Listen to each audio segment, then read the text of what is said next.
gamers. I'm gonna turn down the game volume a bit.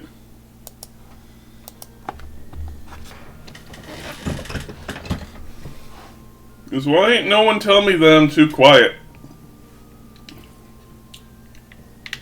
Or rather, that game too loud. What we got today? Yeah, we'll do it. Piece of piss! It's a new week. Full of opportunity, night waves, and all that.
Man, sausage and egg bagel sandwiches I've been making the past few days. So good.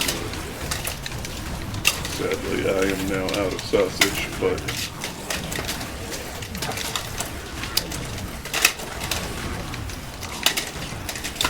it's life. It's money for food in a few days, so.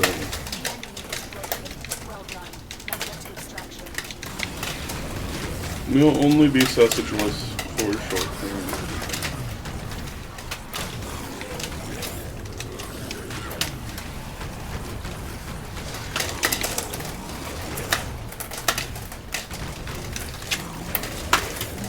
Should also be getting my panda extract in today.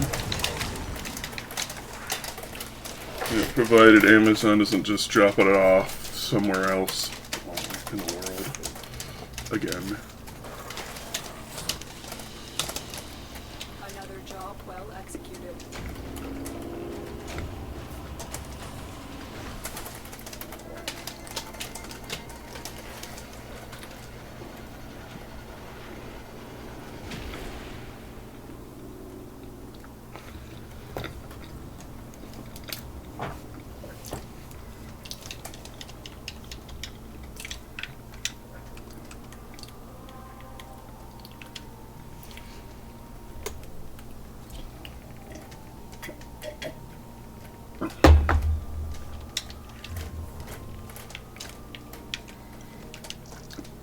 April 9th, 1999.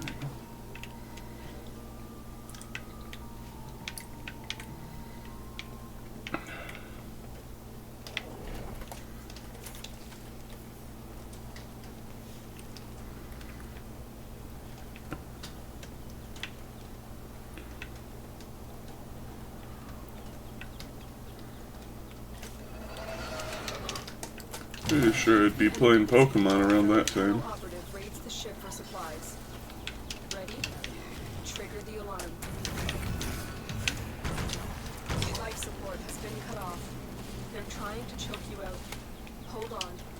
Sending auxiliary life support. Oh, shit.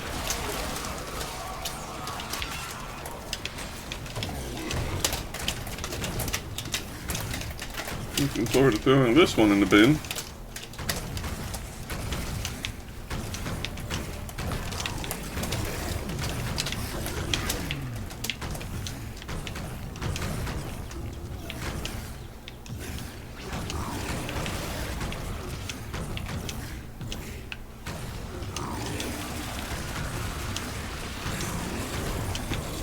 Sora kills to shoot off a high-powered radiation ultimate fire beam.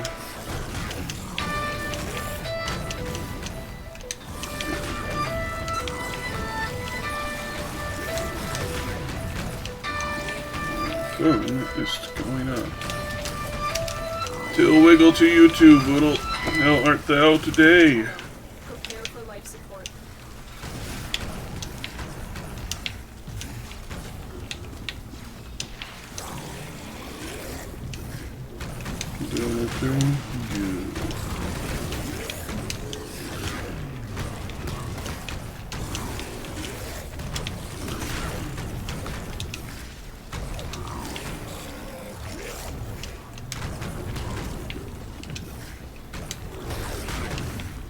I've delivered a life support capsule to the area. Activating it will buy you more time.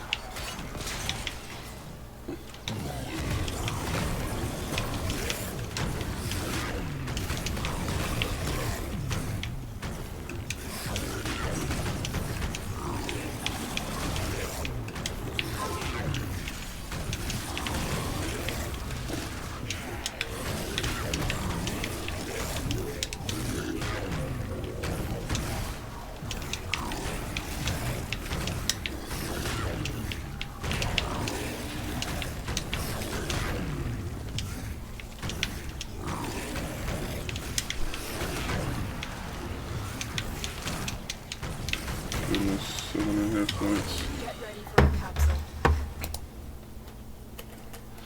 Let's put on some entertainment.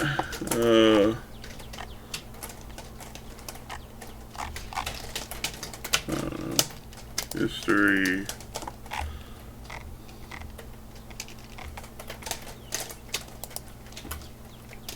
Put on another Only Waifu video, how about that?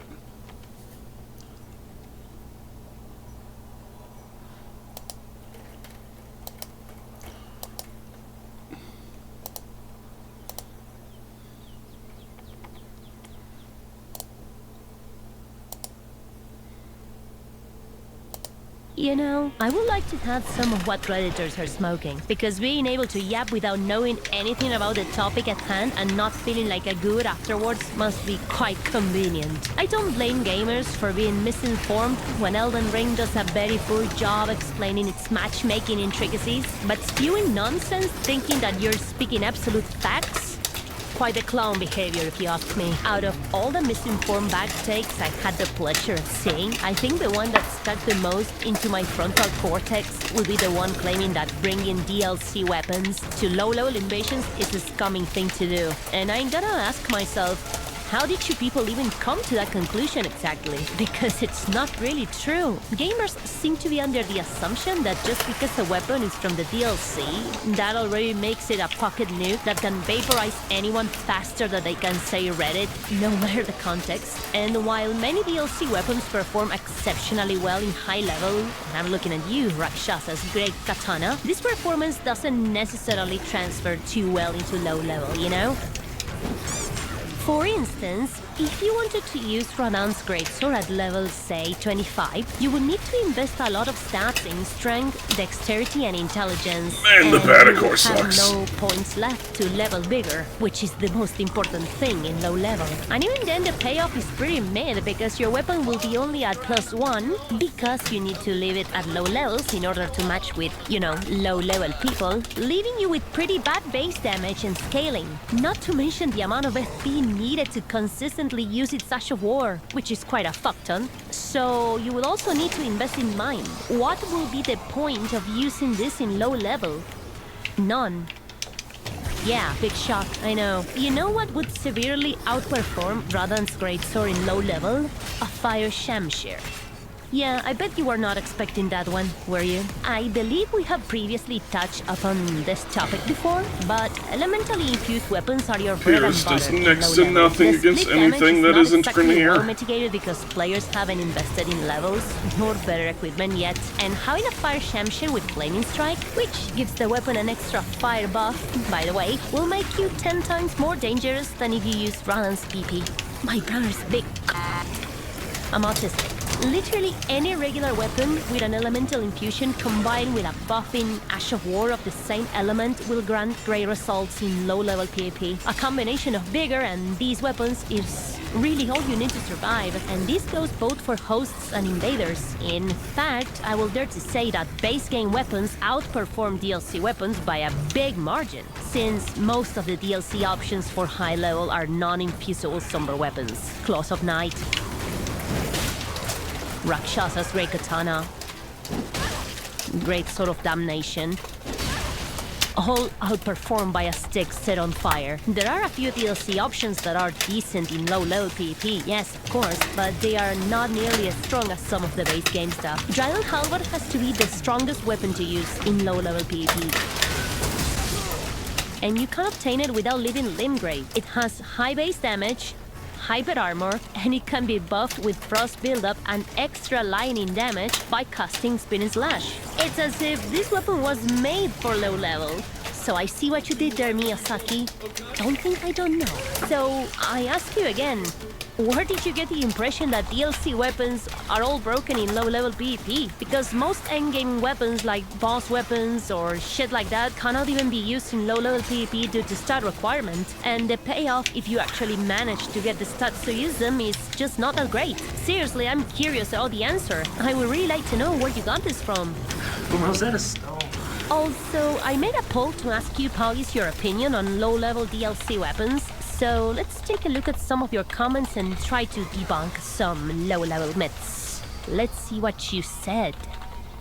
Nyaka nyaka. I think it really depends on what people choose to use. Like, using the Great Cat is fine, but once you swap to the Rat, that changes things quite a bit. Here's the ironic thing of this comment. Great Katana is gonna perform way better than Rakshasa in low level, because you can just infuse it with an element. The thing is gonna deal a lot of damage, much more than what Rakshasa could ever deal. Yes, Rakshasa does have hyper armor, but if you want hyper armor, you can just use like a Knight's Greatsword and use the same trick as the Great Katana, and boom, you have a weapon that not only has hyper armor, it can deal twice the damage than Rakshasa's Great Katana. Only if you use Bone Bow and Bloodhound Step.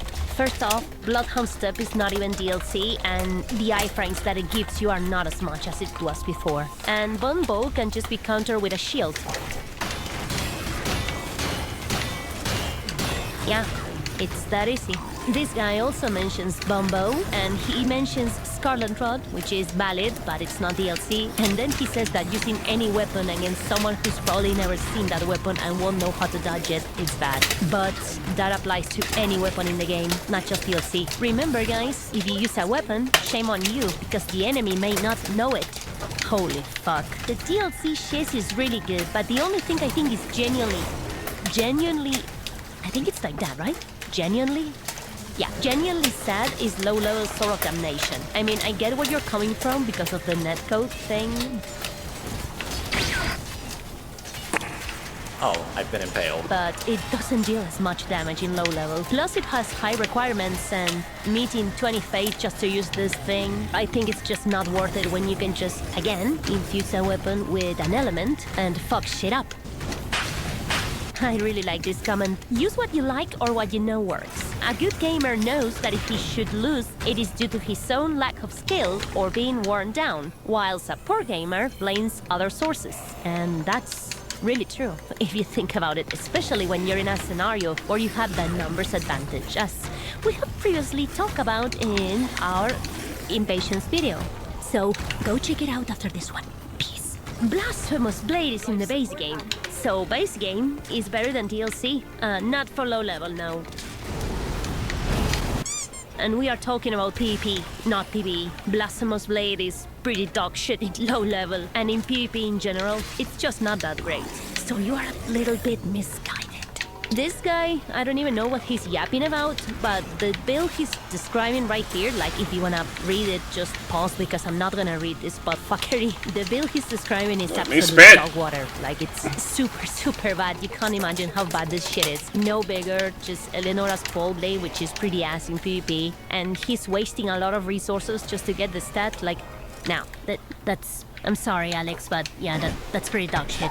Secret fifth option. Use whatever you want as long as you don't spam Moonbale and Rivers of Blood Ash of War exclusively. This is the most Reddit comment I've ever seen. Holy shit. Great Sword of Damnation. Smiley face. You smug goober. I answered this before. To be honest, respect who kills Mog to get early access to the DLC. In low level to get weapons that... Oh my fucking god, I'm having a stroke reading this.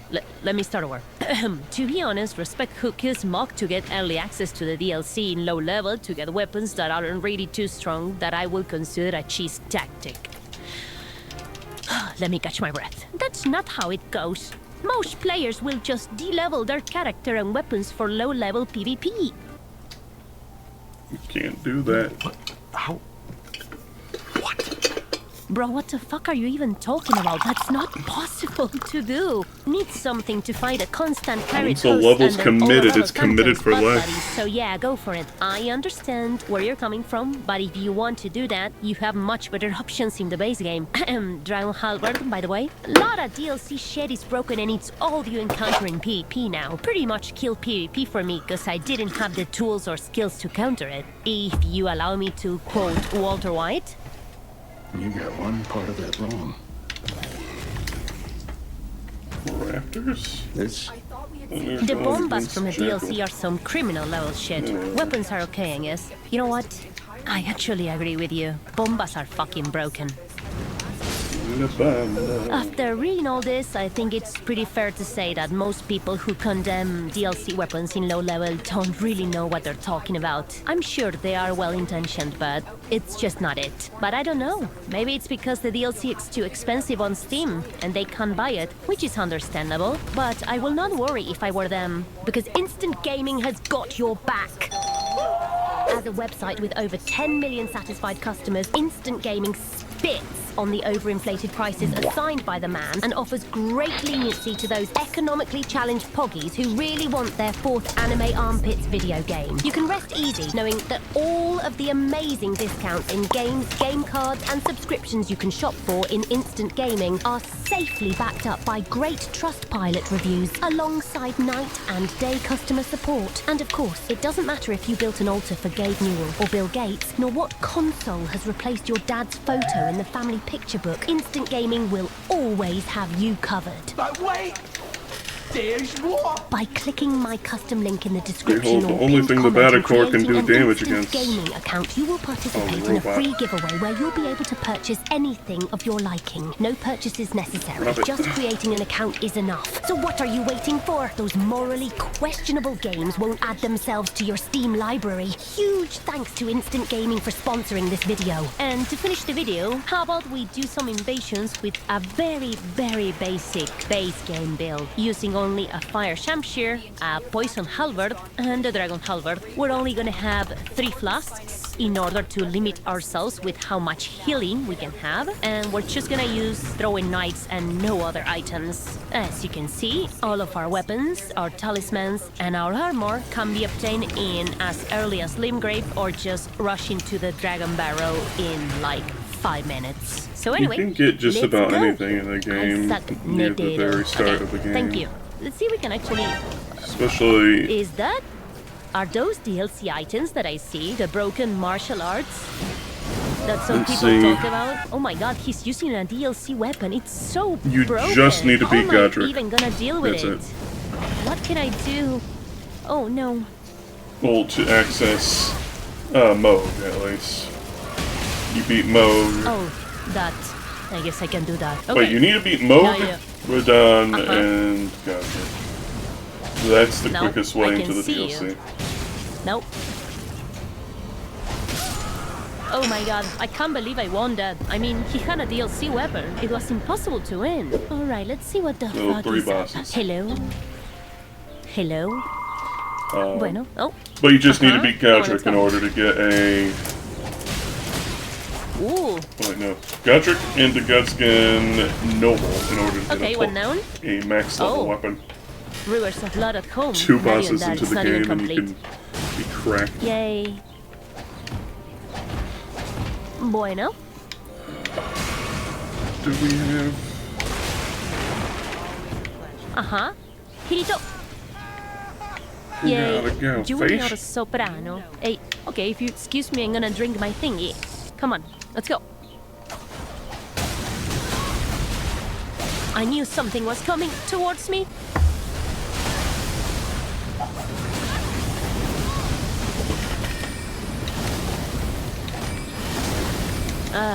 Insane. Okay, let's see.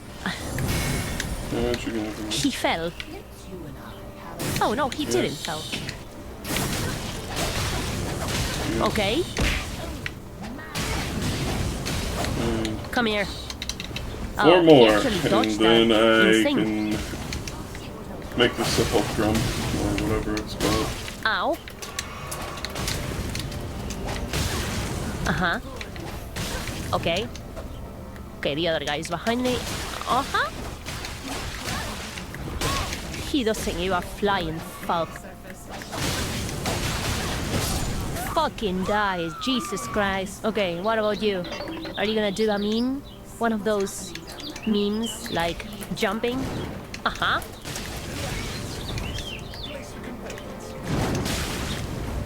Uh-huh. What are you trying to do? Hey, come on.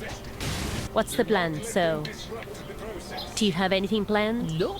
No? You're just gonna run around? Oh, look at Big Boy here. Actually, dodging. Mr. Dodger.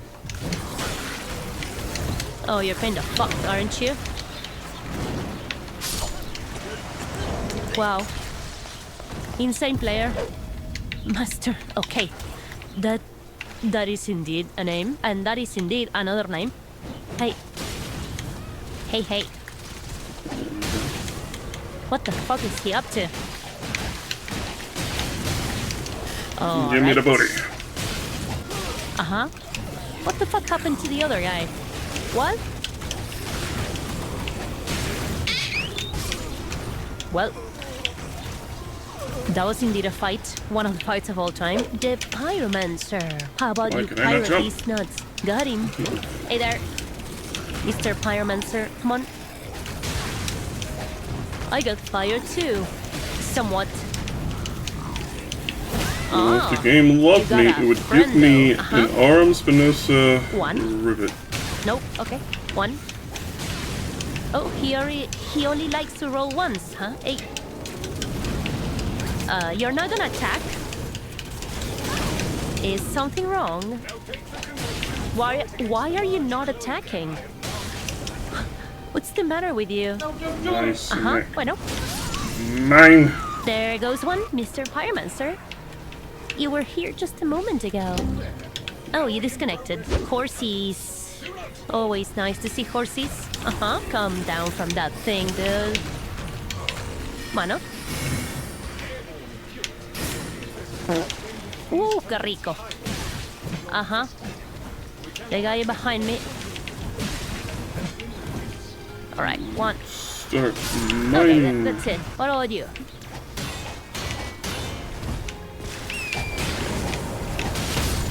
Apparently, Oh, I nice have not escape gotten the Very brave, very smart. stealth Hola. add-on for. Sir. Sir. Mike, Señor. really, Hola. Señor, debemos empezar el combate. Porfa. Bad idea. So, Try again. Oh, shit. T1. when I get Oh, that I coin know. for Solaris, Then I I'll hope so. get it. Hey, Mr. T. Come on. Let's engage in combat. Oh, you got a friend. So, are we fighting by ourselves? Or are you guys gonna gank up on me? Oh, nice and honorable. Nice. Nope. Uh-huh. Oh, that actually reached. Look at this big guy. That's a lot of rolling. Come here, Peter. Uh-huh. Oh, that actually reached. Peter, I don't think those traits are favorable to you. Why did the guy appear behind the door? Just letting you know. Oh, Okay, Warframe. bye-bye, Peter. Where's Tyler? Oh, there he is. With...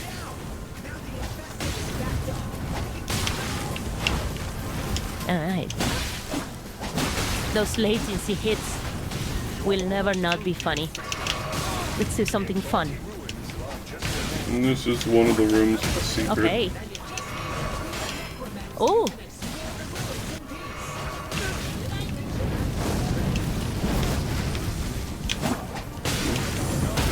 Alright. Hola, Orange Joe. Hey there. Joe. Joe! If you don't wake up, you're gonna die. Come on, let's go. There we go. Wow, we're No. doing damage now. Uh-huh. Okay, hyper armor. Oh, that actually reached insane. Very well. Okay. Hey, that's cheating. That's also cheating. Ow! the actual word spam is never not gonna be funny. Okay, let's get Oh yeah, this is when you pure, Ow. isn't it? I forgot I had it. Insane player. 1, 2. Bye-bye, Joe. What about you, George? Oh, fucking course. They are all up for a good fight until the match is even, isn't it? Remember, folks, invasions in Seamless are consensual. They are too, because you Oh can my fucking god. disable them. Granted, they're on by default, so you gotta remember to turn them off.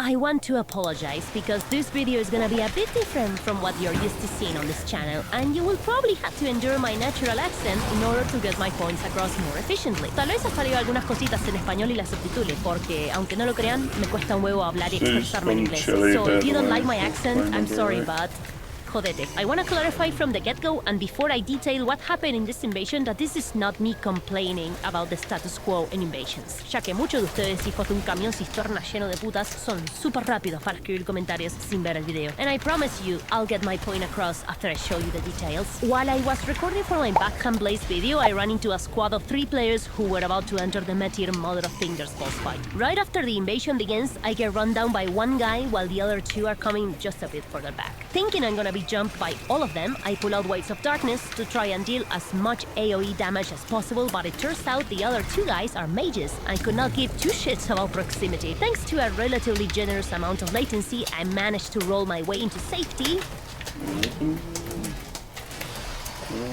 Because high latency don't makes know people off miss the top of things my that will head how to normally get connect. down there. But since the latency is not high enough to fully dodge spells such as Star Shower or Stars of Ruin, I need to gain as much distance from the There's mages as I a can in order hidden to simply damage not die by juggler down there. default. More spells such as Dragon Breath are thrown in my direction, and all I can do is simply run for my life and put as much room between me and the mages as possible, while one of the guys applies melee pressure on me. During the whole ordeal, you can also see me going through my menu a bunch of times to try and find the best choice to deal with this chaotic scenario, until I finally decide on taking Rakshasa's Grey Katana and hope for the best. I managed to land one hit on a guy, but of course I can't follow through because magia, death, and I'm forced to retreat to a spot where these spells can't get to me. One guy follows me behind the spot and tries to attack me with his spell point blank. I notice his severe lack of judgment, and I take this opportunity of segregation in order to dispose of him before the others can get to me. Hermoso, un Bobby menos. It may not seem as much, but fighting 2 players instead of 3 is a million times easier. And after a very nice Bomba Kobe moment and some little maneuvering, I get the second mage, leaving me alone with the melee guy. I try to use the backhand blades, but they get severely countered by barricade shields, so I simply switch to bolas and get the job done. As you can see, this was supposed to be a backhand blades invasion, but doing this invasion with backhand blades would have been Maybe not impossible, but certainly extremely difficult. And I needed to change my equipment several times in order to adapt to the different situations. And these two guys just shooting spells at me with no thought behind it were an extreme danger to me. Not only that, but I also consume much more resources that are commonly not available in vanilla Elden Ring. Keep in mind that this is seamless co-op, where invaders have access to a larger amount of healing potions and great runes. Co-op phantoms also have access to that, but you get the point. And once again, I don't really want you to misunderstand me here. I don't mind doing all these things, and I'm used to having to do a lot of magic in order to win invasions, but I'm just asking myself, why does it have to be so unnecessarily difficult? If it's already this difficult for a veteran, yes, I know it's fucking cringe, but I'm calling myself like this so you guys can get the point. What is it gonna be like for a new player?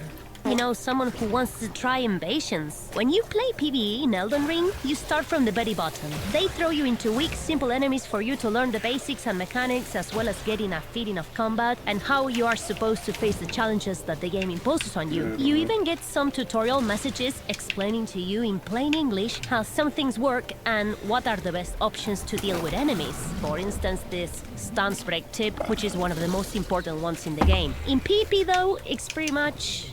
yeah, you can do this.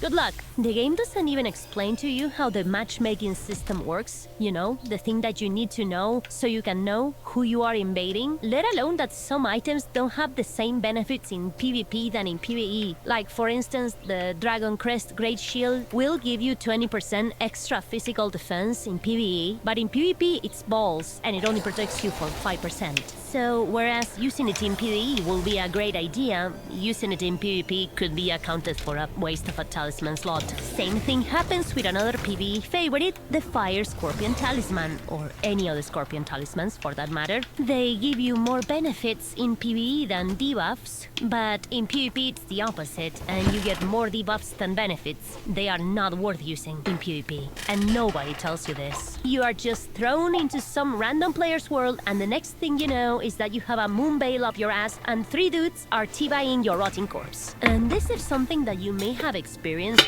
when trying to do Vara's questline before the patch, as you had to invade 3 people in order to progress. You didn't need to win or anything, you just had to invade people, but some people complained that they couldn't get any invasions, and that's understandable when they don't fucking know the matchmaking rules to the fucking game. And after some time they just launched a patch where you can just complete it offline. And this clearly tells me how much Miyazaki thinks of PvP. You know, I think it was clearly patched for people who don't have online, but just let me wear my tinfoil hat in peace. Instead of further expanding on this mechanic with the help of Vara's questline to, you know, help newer players get into invading at a comforting pace, FromSoft just abandoned it altogether and left players to fend off for themselves in any way they could. And don't get me wrong, invasions have always been like this, you know? Players always had to make do and find the ins and outs on their own. But when talking about Elden Ring, not only is the game not helpful for getting into invasions, I believe it actively discourages you from invading.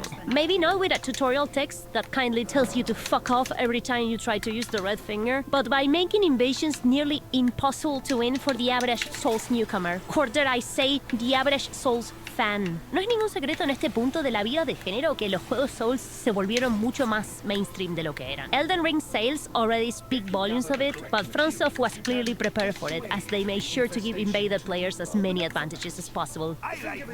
As invasions seem to run on the assumptions that the invaded players have marginal to no skill, and the invader is an unmatched PvP god. But PvP god or not, trust me when I tell you that fighting multiple players in Elden Ring can be way harder than fighting any of the game's bosses. And the only reason content creators such as myself, Stilovsky, G9, or even Chase the Bro can consistently win invasions is because the skill gap between us and the invaded players is so high that we manage to pull through. And even then, it can become super difficult. Seriously, try testing it out by yourself. Tell 2 PvP players to summon you to their worlds via red sign and try defeating them both at the same time. If they are competent players and know what they're doing, I guarantee you will not be able to beat them. It doesn't matter how much you try. Numbers advantage in PvP can overshadow skill, builds, and any other trick or tools you may have up your sleeve. Sure, you may win sometimes with gravity or by sheer luck, but that doesn't change the fact that multiple competent people can be literally unbeatable by the average Souls player. Even if we lower the bar and have you fighting 2 or 3 below average or outright incompetent players, the fight will still be incredibly difficult if they maintain the slightest form of aggression and a little bit of caution. And if the players you're fighting know that constant rolling will give them perma iframes on high latency, finishing one of them off while the others chase you around can be nigh impossible. And you'll probably be forced to reset and watch them mockingly heal from afar. Ashes of War and spells make this even more asinine to deal with, as you have previously seen on this video. And to top it off, the host will have more healing potions than you, blue summons, rune arcs, and many things that you don't have. And no, this is not some sort of gotcha moment or realization or breakthrough that we came with. It's just us wondering why. Why did they have to make it so difficult? You need to do so much, and they need to do so little. It's insane, to be honest. And once again, we're not trying to pass it as a complaint. We're just wondering why. It's baffling. Can you imagine yourself coming out fresh from the PvE into invasions, applying the methods that work really well in PvE, such as using your lockdown scan, for example, and the moment you use it, you get absolutely annihilated? And you don't even know why? And that anyone you come across with will just vaporize you because they have the numbers advantage and more healing than you, and they can have more teammates, and you're just gonna feel so overwhelmed. And the moment you finally die, they will start shitting on your corpse and teabagging. No, a new player will hate that experience. And on top of that, their runes are not gonna be in the same place they were when they started invading. It's gonna be somewhere else. Why on earth will they try to do that again? Why would they expose themselves to that? Can you see what I meant when I said that they are trying to actively discourage you from invading? It's a game mode just as valid as PvE and has been a genre-defining feature since the beginning.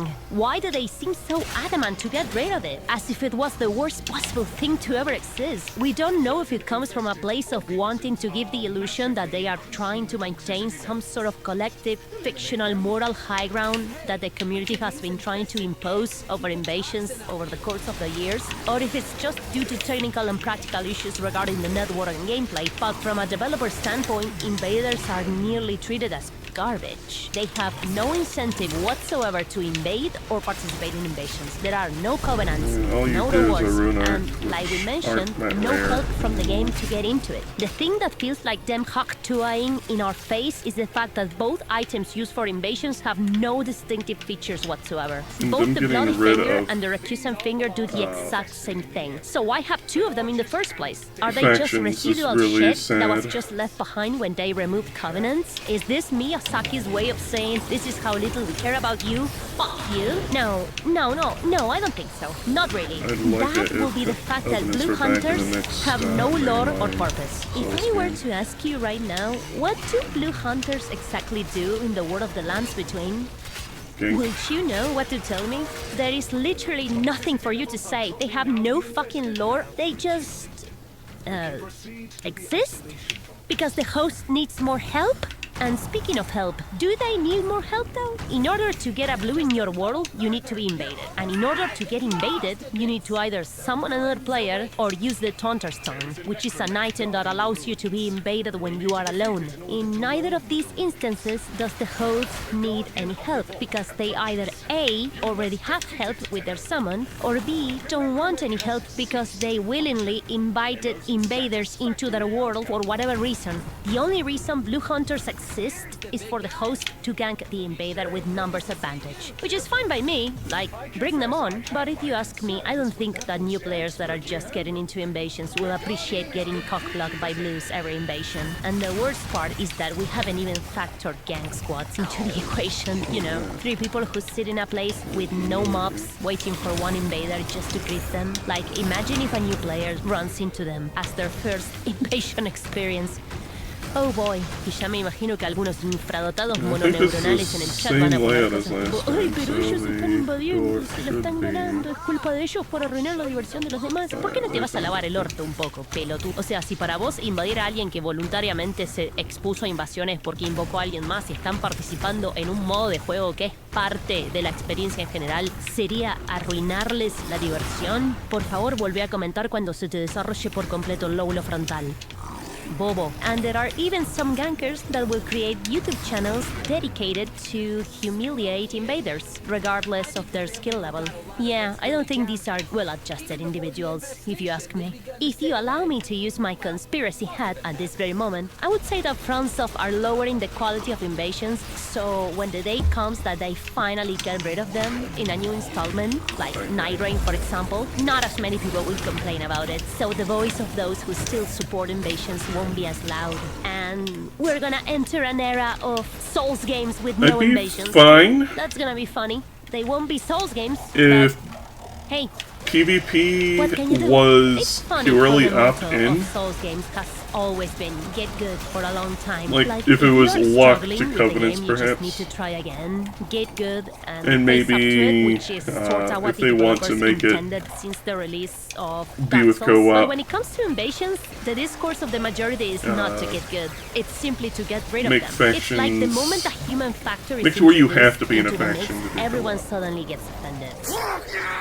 People talk about how invasions ruin their experience with Elden Ring, when in reality, invasions are part of Elden Ring. It's not that you are playing Elden Ring and some random goober entered your world with some third-party software. It's actually part of the whole package of the game. You are supposed to get invaded if you choose to do co-op. I think this antagonization of invaders and the portraying of invasions as an alien feature to the game is what eventually caused FromSoft to dilute them I into a honestly softer wonder experience more and more with each if, game. And I find it really sad that things the like constant whining the of some skilling per PS users who can't beat champions one player as a and team of 2 or 3 has turned what could be a Reichardt's unique multiplayer manner, experience with tons if of death into those a were bastardized originally mockery of going to itself be that's only there because of tradition. It won't matter how much FromSoft changes them the to fit the game's crybaby needs covenants, of the casual but player who plays the game due for to 1 time, month they and never just touches sort it of cut again. it It out. will never be enough for these people because they don't really like Souls games. They just like co-op experiences.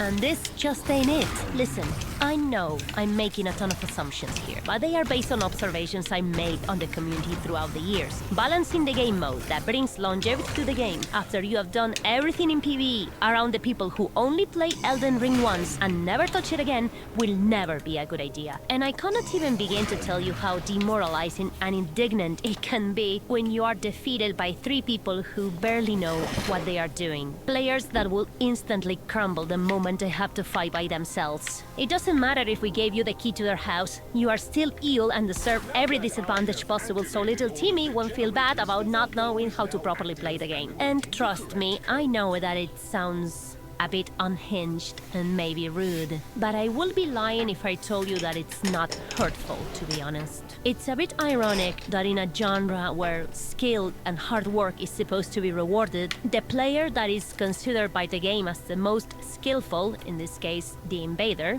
is reduced to nothing more than a mere inconvenience that needs to be taken care of. Remember, invasions run on the assumption that the invaded player is the one that has less skill, while the invader is supposed to be the one that has more skill. So the developers decided to nerf you just to keep Timmy immersed in his power fantasy. And if this is how it's going to be from now on, honestly, just fucking get rid of invasions.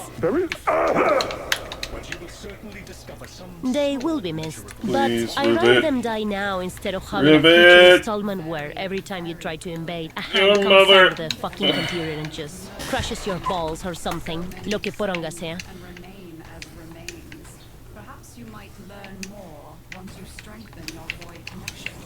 It is a difficult place to navigate with only one eye open.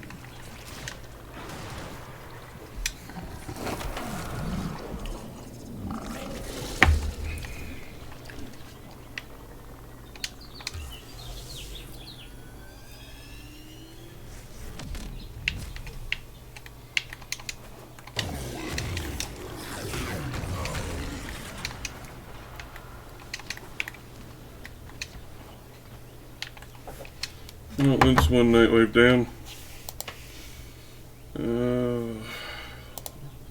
There's a common misconception in the Elden Ring community where people believe that being low level is synonymous with being a new player. And while it is true that by definition all new players will be low level, this statement doesn't work in reverse. If a player is low level, it doesn't imply they're a new player. This also applies to skill. If a player is low level, it doesn't imply that they're bad at the game. Consider these footages on screen, and if you had to take a guess, who would you say is the player with the higher level? Some of you may already know that from watching our previous videos, but for those of you who don't know, it may seem impossible to determine based solely on skill. And that's because Elden Ring's player base is just...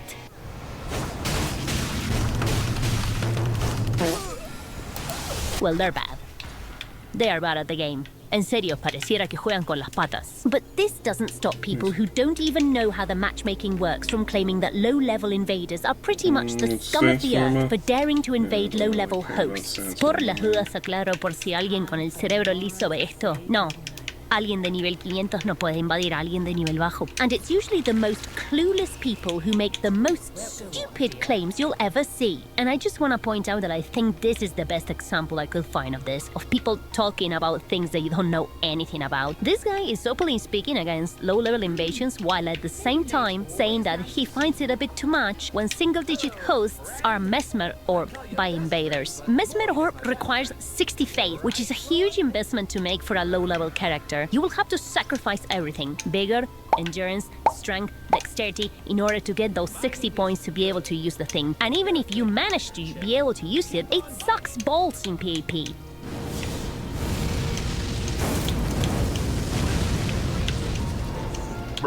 And even if you manage to land it, you will have at the most a level 3 seal. It's gonna hit like a wet fart. So why is this guy, who clearly knows nothing about low-level invasions and low-level optimization, talking about how bad low-level invasions are? Do you see what I'm getting at? Sorry for the rambling. There are some things that are pretty cruel to use in low level, such as Scarlet Rot, for example. But hosts can also summon max-level phantoms, so it kind of balances itself out. The point is that low-level PvP tends to be the same as high-level PvP, but without having the firepower to one-shot people with decent vigor. So today we're going to have fun with level 50 invasions, using mostly the Fire Knight short sword and parries. Just a dagger and parries? Is that honest enough for you people? The Fire Knight short sword has a lovely 2-hit R2 that has decent reach and poise damage. If you use Flaming Strike on it to buff it, the damage can be quite high for a dagger as well. Of course, we're gonna max the shit out of our vigor and use talismans such as my dad's Saw Seal to increase our stats in order to be able to wield stuff. Our weapons are mostly elementally infused, as elemental infusions tend to deal the most damage in low level. We also have a lightning misericord to max the damage of our riposts, and we wear enough armor to have 88 poise to be able to tank some attacks from other players. Sky Corrigan? Anyone here seen Superstar before? No? Just me? Alright. Abajo! Vení para acá. Sky.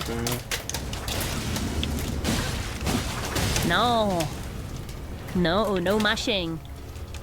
Oh, nice Ash of War. Come here. Don't be scared. Oh, your friend just fell down. Shoot me. I dare you. Alright, I don't have berry. Let's see. Ow, look at him go with his spell. Oh, 100 MS only? Oh, you're so fucking dead. 1, 2. Bye-bye. Come here, it's your turn to die. Bye-bye. Well played, guys. Hola, Menes. Don't be too far, please. Oh, there you are. Look at him go. Yeah, you hide. I'm just gonna throw a little bomba. Oh, you have the funny sword. So good, so funny. Another... Oh, magic. Ow. Ooh, Night Comet. Wee, qué rico. Look at him go with the spinning slash. Bomba! Qué rico. Hey. What you running for? Oh, so close. You know, that thing really doesn't work in PvP. You're dead. What about you? That's the funny heavy attack.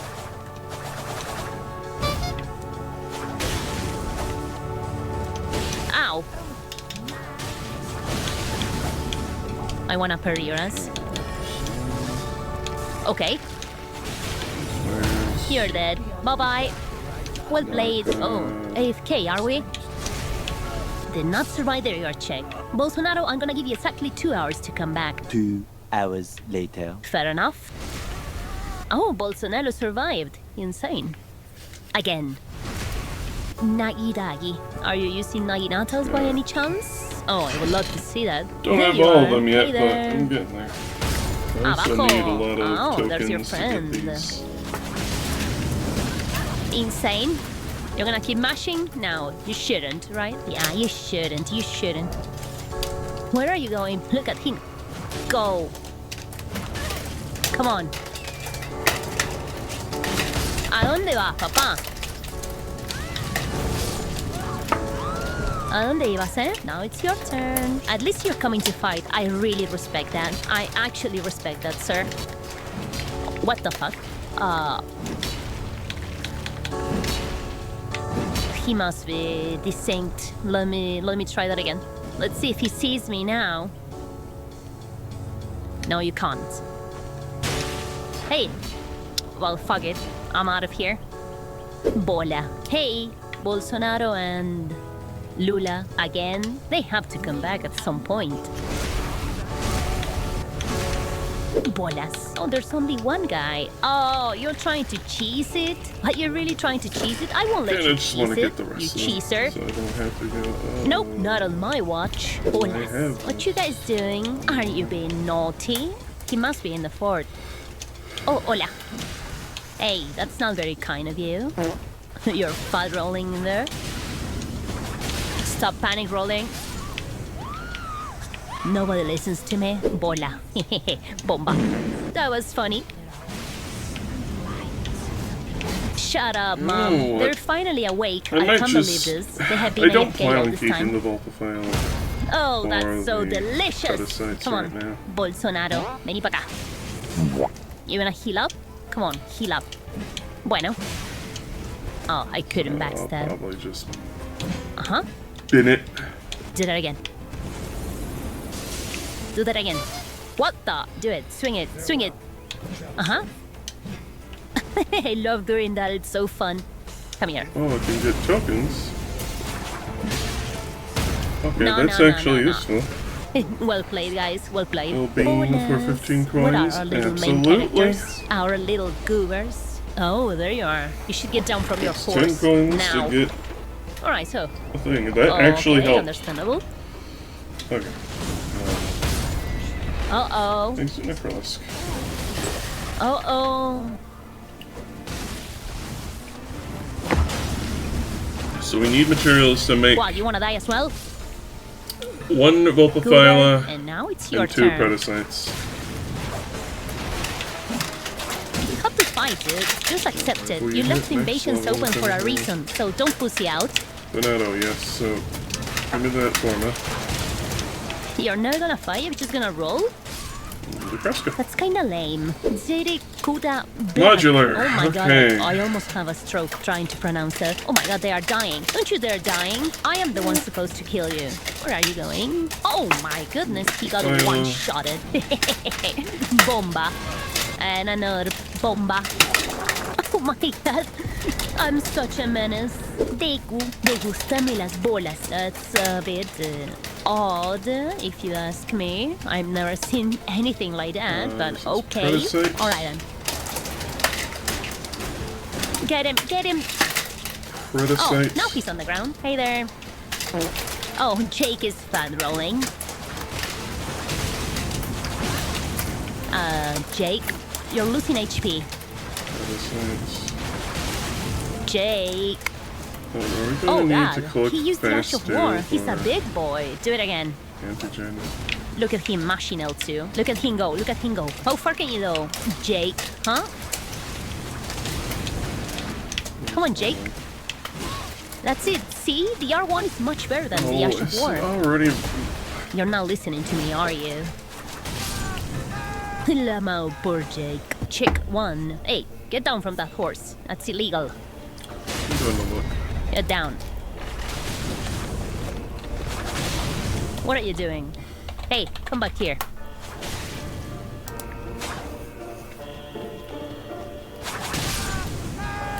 Bueno, next guy. He's on an invisible horse. Wait, I can't hit Torrent? Uh-huh. Oh, big Moonbale boy. You love to see the big Moonbale boys. Come on. Use your big Moonbale. Yeah, just like that. Ow. Look at him mash. I don't want to say anything, but I think you're in a bit of trouble. And you chug a blue one instead of healing? Mesh priorities, I suppose. Bola. Oh. Está muerto. Ah, good old Liurnia. You guys don't know how fun Liurnia was during the early days of the game. It was quite a shit show, but I liked it. Hello. The chosen Juan. Who's going first? Oh, there's another guy. And he has 775 MS. An indirect kick in the head. Aua. Ah, ya. Ajá. Ajá, bueno, está bien. ¿De acuerdo?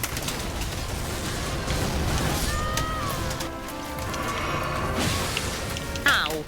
You guys just saw what I did to your friend, right? I'll recommend you step back a little bit. Bueno. As you wish. Now you. Oh. Bolas incorrectas. Come on, the chosen Juan.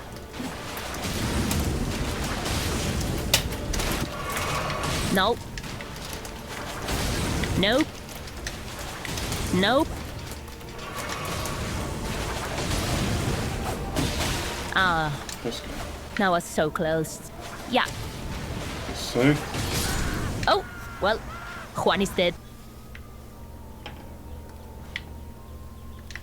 It's a machete. Funky looking machete.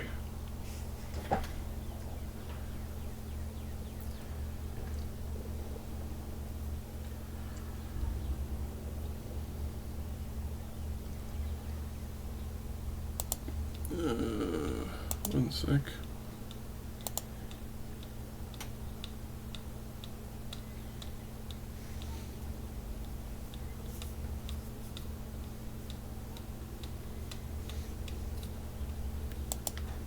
This is the item box. Found in various entries in the Resident Evil series, it provided the player with an interconnected network of item storage outside of their main inventory. It meant that players could store key items they find or stockpile weapons and ammo to use later, helping to balance what was often a well below average inventory size. But in today's challenge, it was banned.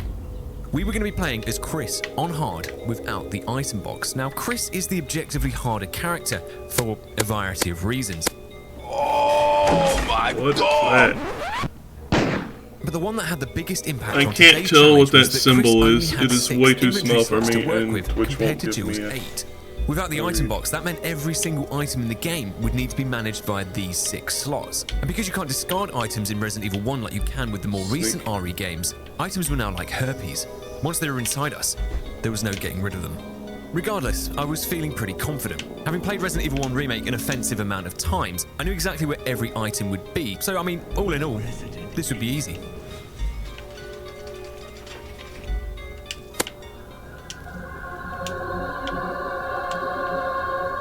That is a huge machete.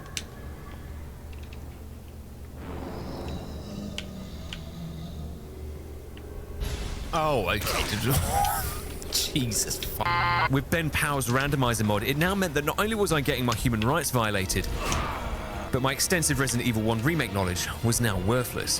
The randomizer had turned the game upside down, taking every enemy and item in the game and giving a percentage chance to be something completely different. So where we would have usually found Jill's Beretta in the main hall, which we could have used to defend ourselves against the horrors that awaited us within the mansion, we now found worthless shit. And where we thought we had mindless zombies to easily run past, we now had 400 IQ Master Race super soldiers blocking our path. The plan, however, remained the same: escape, without ever using the item box. However, I'd also set a sub-goal for this challenge. In addition to this, I was also going to attempt to return every single item to its correct location, or I'd die trying. Which, to be honest, was looking pretty likely at this point. This new submission parameter meant that I couldn't just ignore items that didn't progress the story, like the most recent x-ray of the inside of Clark's arsehole, for example. It would still need to be found wherever it was, collected and returned to the lab. And this was the same for every other item. So, escape plans. The front door seemed like the obvious choice, but was apparently out of action until further notice. Instead, we headed over to the East Wing art room to start searching for items of use. We find 9 things of interest, 1 old key hiding in the bookcase, and 8 very hairy legs. One immediate problem I'd noticed opening my inventory for the first time was that Chris had decided to bring a knife with him without consulting with me first. This meant that we were already down to 5 inventory slots, not 6, and with various items in the game that we wouldn't be able to get rid of, things were already looking pretty bleak. One useful thing about Chris, however, that makes up for this transgression was that he was a heavy smoker, so he already has the lighter on him contained in his little special pouch that doesn't take up a space in the main inventory. This meant that we could light the candles in the East Wing dining room later on without needing to find it or store it. Involuntary assassination of my inventory aside, we head over to the West Wing where we find a hunter guarding the stairway and 3 items, one of which really tested my willpower. Early on in my planning phase, I'd come to the conclusion that the weapon win condition for this run was the shotgun. Jill's Beretta had plenty of ammo but came with a big damage trade-off, whilst the Magnum could cause life-changing injuries but had a severe lack of bullets. However, if we could find the broken shotgun, Chris had access to illegal amounts of shotgun shells that made it the perfect randomizer companion for us. Arriving in the mirror hall, we find zombies replaced with dogs, but more worryingly, it no longer contained the golden arrow needed to access the underground crypt in the grounds. By some stroke of luck, however, one of the herbs was now the Book of Curses, which is actually the item you find in said crypt, so that made us technically even. Examining the Book of Curses gives us the sword key, the first of 4 mansion keys found throughout the game. With this key, we can begin the process of unlocking the secretive hallways of the mansion in search of more items to aid our escape. Starting at the balcony, I knew we'd have a guaranteed item here with the blue gem, but what I hadn't accounted for was the mansion's butler, who arrived to help prevent any acts of criminal damage. Despite making this process pretty awkward, we do manage to push the statue off and into the dining room below, revealing a rather interesting item. The stone and metal object is usually a mid-game puzzle piece that we'd use to unlock the shed door and gain access to the guardhouse and Lisa Trevor's cabin. We find a similarly interesting item when we use the old key to open the West Wing storeroom, where we find one of the 4 guardhouse keys. Now, because we can't just pick up any old shit around the mansion, these items would need to be left in their locations until we needed them. However, like Boris Johnson and the whereabouts of his WhatsApps, the potential to lose track of items across the various locations of the game was highly possible. Where the fuck I am. So to help, I began logging all of the items that I'd found throughout the mansion and their locations in a master map. With this item index, we could effectively plan out our routes throughout the game in synchronization with anything we'd already found, helping to minimize the potential for me to softlock myself. Now, a softlock would be the death of this run. With such a tiny amount of inventory space with Chris, the margin of error was razor thin. If I picked up items in the wrong order or didn't leave enough inventory space to combine or swap items out, our progress would be locked and lost. But with the map, I'd at least know where everything was and could create optimal routes for their pickup and use. Heading over to C Corridor on the East Wing, we're greeted with a noise that was enough to pucker the arsehole of even the most seasoned Stars veterans. Another sortie. Okay.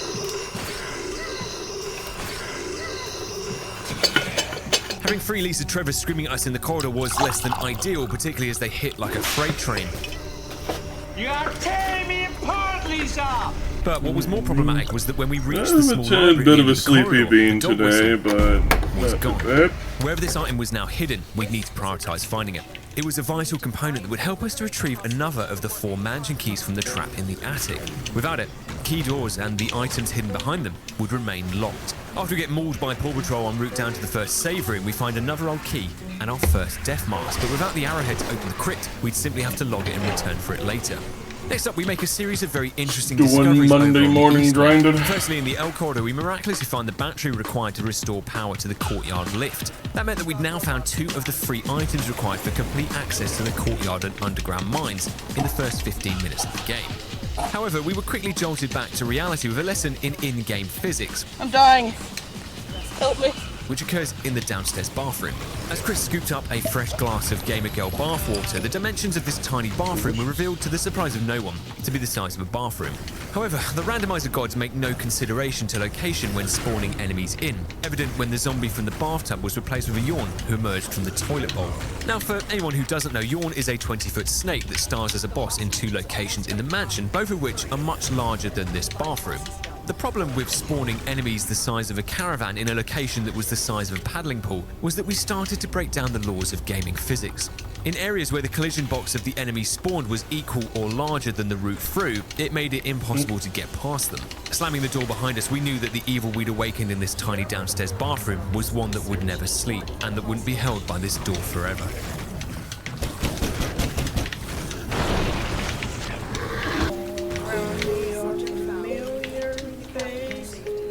Regardless, the good news continued in the garden when we found a couple of naked homeless men looking to unalive me at their earliest convenience. I'm gonna put some dirt in your eye. But we do also find 3 new yeah, items as well, makes you revealed to be giggle. Jill's Beretta, the golden fishhook, and interestingly, the key for the Beware power of area in toilet the lab. snakes. Lucky for us, the tyrants hadn't figured out how to use their athletic physiques to jump over the fence.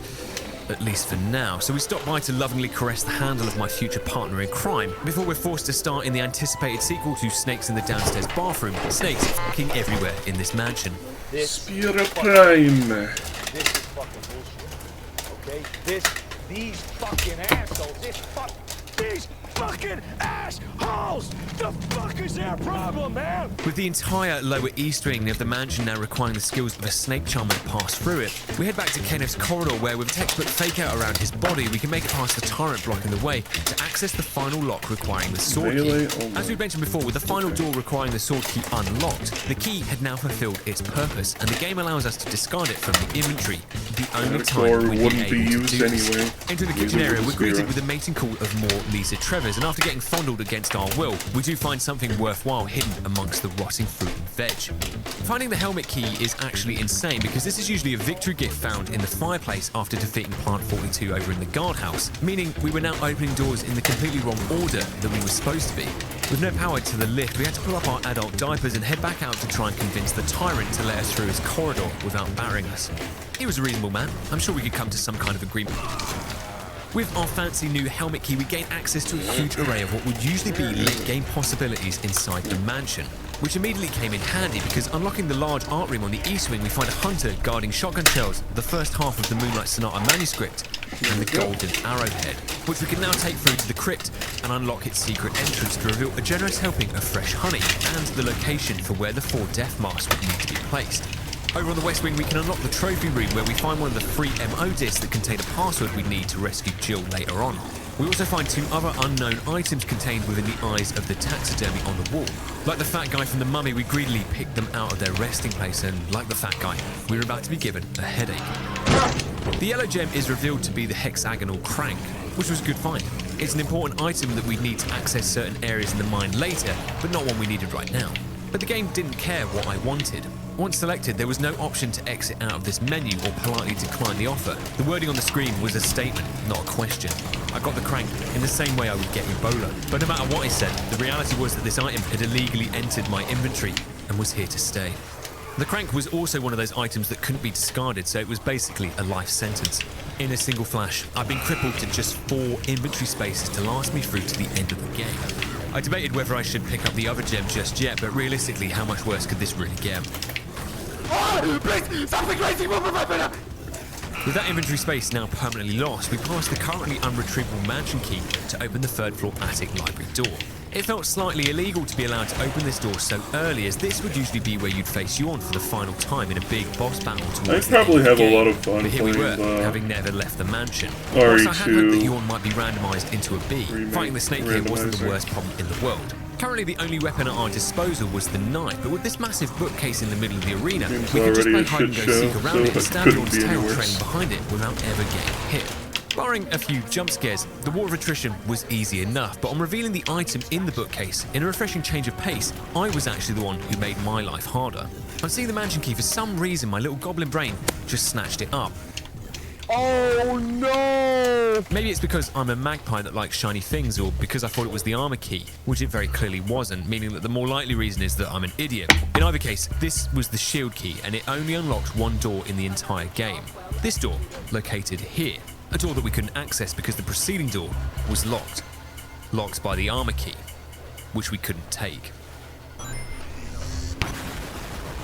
Due to my incompetence, which was always a recurring factor in my life, I was now operating at 2 inventory spaces, precariously close to a softlock. But lucky for me, I do get a jail out of free card when we find the last helmet key lock in the East Wing lounge, allowing us to discard the key and finding another of the MO discs in the process. After solving the trap room puzzle, our ears are injected with audio-based torture in the basement. Wait, he's not playing the director's cut. But fighting through the pain, we find the second part of the elevator power unit for the mines, another old key, and the blue gem, one of 2 that were required for the Tiger's Head puzzle upstairs that would reveal a hidden item. After restoring power to the lift, we proved that as a Resident Evil expert, I was calm and composed under pressure. On the plus side, we no longer needed the toilet and are able to find one of the 2 items required to create the second stone and metal object in the supply closet, which would get us halfway to the underground lab. And, depressingly, the broken shotgun. It was like Ben Powell was taunting me. Regardless of what we wanted, with 2 inventory spaces left and some items needing to be combined and others needing to be swapped out, it meant that the shotgun was no longer a viable option in the current inventory climate. I wasn't crying, I just had snake venom in my eyes. The next stop was for us to explore outside, so with the stone and metal object collected from the dining hall, we head over to the locked shed to investigate the new areas. On our way through, however, the snake we'd locked in the bathroom earlier had now broken out into the corridor and was pretty pissed. And with more rage-filled yawns breaking into the adjoining corridor, the entire first floor of the East Wing was now, for want of a better word, completely fucked. But despite our blood being converted into battery acid, we do manage to make it through and place the emblem in to unlock the garden shed and reveal a herb, our second. I was so used to having a shite weapon, it feels weird having a good one. Collective groans of pain coming from my inventory, but with this crank and the battery we found earlier, we could now fix the lift and gain full, unrestricted access to the underground mines guardhouse. A sacrifice that was probably worth making. With our inventory now in tatters, Lisa's holiday home gives us nothing of value, so we quickly ferry back the death marks from the shed and the one from the downstairs save room before grabbing the battery for the courtyard lift. The amount of blood I'd lost on my trips through the yawn corridors was astronomical and was apparently enough to attract sharks out of the water and into the courtyard. But some 360 evasions later, ignoring what potential untold impacts it could have on the local environment, we drained the water out of the reservoir using the new crank and placed the battery in the lift before reverting the ecological disaster we'd created. Amazingly, we'd now arrived at the guardhouse less than 60 minutes into the game. I wonder what new delights awaited us in the corridors of the guardhouse.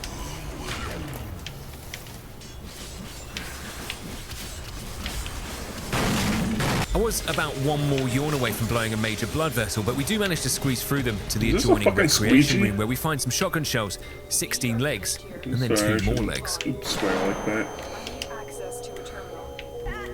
This is for sure a squeegee. The only other item we found was the X-ray for Gale down next to the aqua ring. I forgot but still no dog whistle. Our only option now was for us to continue the search for it down in the mines of Moria, a treacherous area full of horrors, disgusting individuals, and dangerous traps.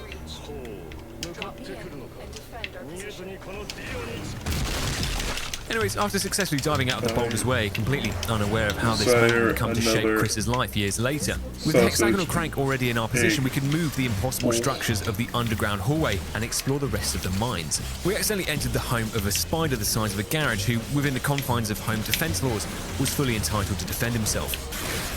Once we break out of his house through the web door, in the adjoining corridor we find our first jewelry box of the run, and with the flamethrower we can unlock the door to the statue room where we find the sun crest. The jewelry box needed a red jewel to open it, whose whereabouts were still currently unknown, so it appeared we were out of options. Just as we were about to head back and all hope had begun to fade, like a gift from the randomizer gods, our prayers had been answered. With the dog whistle now secured, we could head back to the mansion to get bit in the face again, provide a masterclass in dog self-defense, find the fake key hidden in its collar, swap the fake key for the real armor key, and begin unlocking the remaining doors throughout the mansion. Skipping through the West Wing corridor, excited at the progress we were making, you still couldn't afford to let your guard down here. Just when you thought you knew what to expect, new, undiscovered horrors around the mansion arrived that were enough to make your toes curl. I just do that normally. With hunter toenails now added to my list of growing phobias, Operation Lockbreaker could now continue in the Lisa Trevor corridor, where we can unlock the pillar room and find Richard and Rebecca from Bravo Team. Rebecca reveals that Richard had been looking for somewhere to drop the kids off at the pool, aka do a massive shit. But on entering the bathroom, there was a massive snake that had bit him right on the cheeks.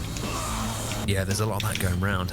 After receiving a dose of poison directly to the whole of his arse, he now required serum. Rebecca said that there was some downstairs that would cure Richard's infection and save his life, but in this musty hallway, a plan was presenting itself to me in real time. Despite Richard being my long-term friend and work colleague, he had something that I wanted: the assault shotgun. With my short-term shotgun plans now in disarray, perhaps my long-term shotgun plans could come to fruition. If we save Richard's life in this corridor, he'll meet us later at the Aqua Ring in the guardhouse, where we can retrieve his shotgun from the depths of the water tank after we drain it. This was it. Richard was our Harry Potter. We'd save his life now to ensure he died at the right moment. I'll go get it. So praying to God that the serum wasn't randomized, we dodge past the turret on the balcony and bring back the dose for Richard. Before passing out, Richard hands us his phone and asks us to delete his browser history if he didn't make it. Despite plotting Richard's imminent murder, I couldn't help but admire the man for having his priorities in order. Me and Rebecca dump Richard's body back in the downstairs save room, where she claims he'll make a full recovery. Oh yes, I do hope so. With our plans now in motion, exploration could continue in the mansion, where there were still surprises waiting around every corner. Oh my god! Despite receiving involuntary brain damage, we were making excellent progress. Hello? We found another of the guardhouse dorm keys in the itchy tasting room before finding a bee trying to pollinate a herb back in the corridor, where we found Richard, only to discover that it was actually the control room key for the Aqua Ring. What the fuck, Richard? We could finally get rid of the shield key by unlocking Yawn's attic door, and despite a tense moment thinking that I'd be fighting Jesus Christ himself, the Yawn boss is revealed to be nothing, and was guarding the final residence key, giving us 4 out of 4. Before beginning the process of shepherding these keys over to the residence, we tidy up some last items and doors in the mansion, where we find our second jewelry box and the X-ray for David Clark upstairs on the east wing, as well as 2 books, both titled Last Book Volume 1 and 2. If it really was the last book, why were there 2 volumes of it? What's going on with you? What are you talking Ran about? out of space. Paradoxes aside, these would give us the medallions used to access the underground lab later, and after finding the wind crest in the far hotbox room, we could use it to solve one of the graveyard puzzles outside as well. We got 4K Exploration complete, and it meant it was now open time to head over to the guardhouse to begin unlocking its secrets. With the control room key in hand, if I could make it through the corridor of death, access the Aqua Ring and retrieve the shotgun dropped by Richard, we could return and attempt to thin out the painful amount of snakes we now had in here. This plan had been assigned a mortality rate of high. Let's get the fuck out of here right now. Mainly due to the door handle on our shortcut falling off and 3 more Yawns breaking in through this window. But while survival was looking more and more like an optional choice, we somehow squeezed through both corridors and unlocked the gallery room door on the way through, removing the 4th and final mansion key from our inventory. Entering the gallery room for a quick breather from the Yawns outside, we're greeted by more Yawns. Enough is enough! Whilst this had become a recurring joke at this point, lucky for us the punchline was that they appeared to be stuck in the crow's spawn point in the ceiling, at least for now. Arriving back at the guardhouse, we find an interesting way to avoid the Yawns here in the opening corridor. To help try and preserve my ever-dwindling supply of heals, if you wait on top of this box here on the rec hall side, the snakes simply began a patrol of the hallway instead of trying to attack us. If timed right, we could sneak in between both of their paths, Metal Gear Solid style, arriving in the Aqua Ring without losing a single bar of health. Real Jack. And there he was, Richard. He greets us with happiness, relief, as if we were the first person he'd want to see. This was the man who'd paid for Chris's first lap dance. Chris had been the best man at his wedding, and now we were going to shank him in the penis, all for a shotgun. Richard, I'm so sorry. Well, I didn't see that coming. We had no time to mourn Richard's demise, however, as the sharks were now hunters and had begun hunting us down. We drain the water from the room and electrocute Richard's killer, who reveals the wooden mount, which was technically a key item, albeit very loosely, but would still need to be transported back to the mansion eventually to convert it into the second floor mansion map. As we got ready to leave, we finally felt the textured grip and cold metallic beauty of Richard's assault shotgun press into our hands. Conspiracy to murder a lifelong friend aside, it felt good to finally have an item that we could use to defend ourselves with. Heading back to the mansion to deal with the invasive Yawn population that had plagued our mansion experience so far, one problem with the Resident Evil 1 remake game mechanics was that if you damage an enemy and leave the room, it appears to completely negate the damage that you did before leaving, basically making enemies immortal unless death is achieved in the room they're in before you leave. So my idea of shooting these Yawns once and running away to safely deal damage wasn't possible. I guess peace never was an option.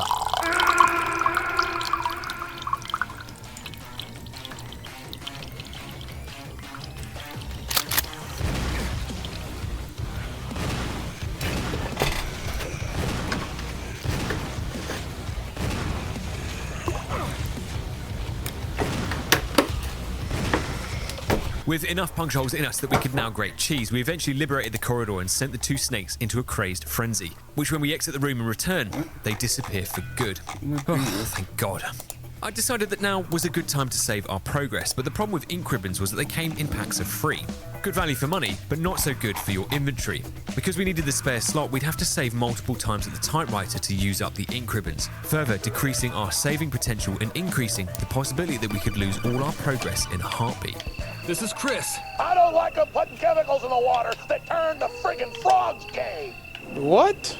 With a save made, we head back to the basement to grab the cylinder to restore power in the mines, which apparently angered the poltergeist that was living down here. After quickly cleansing the room with some holy water, we grab the Windcrest en route back to the mines and place it into the graveyard puzzle to reveal the first of the 3 hidden items, a red herb. Unfortunately, we had to take the herb to reveal the second and third items, but as we needed a spare for combining the cylinder with the shaft, we'd have to come back for it later. Arriving at the mines, we cure our arachnophobia and restore power to the lift system, meaning we now had access to a new, undiscovered area. How exciting.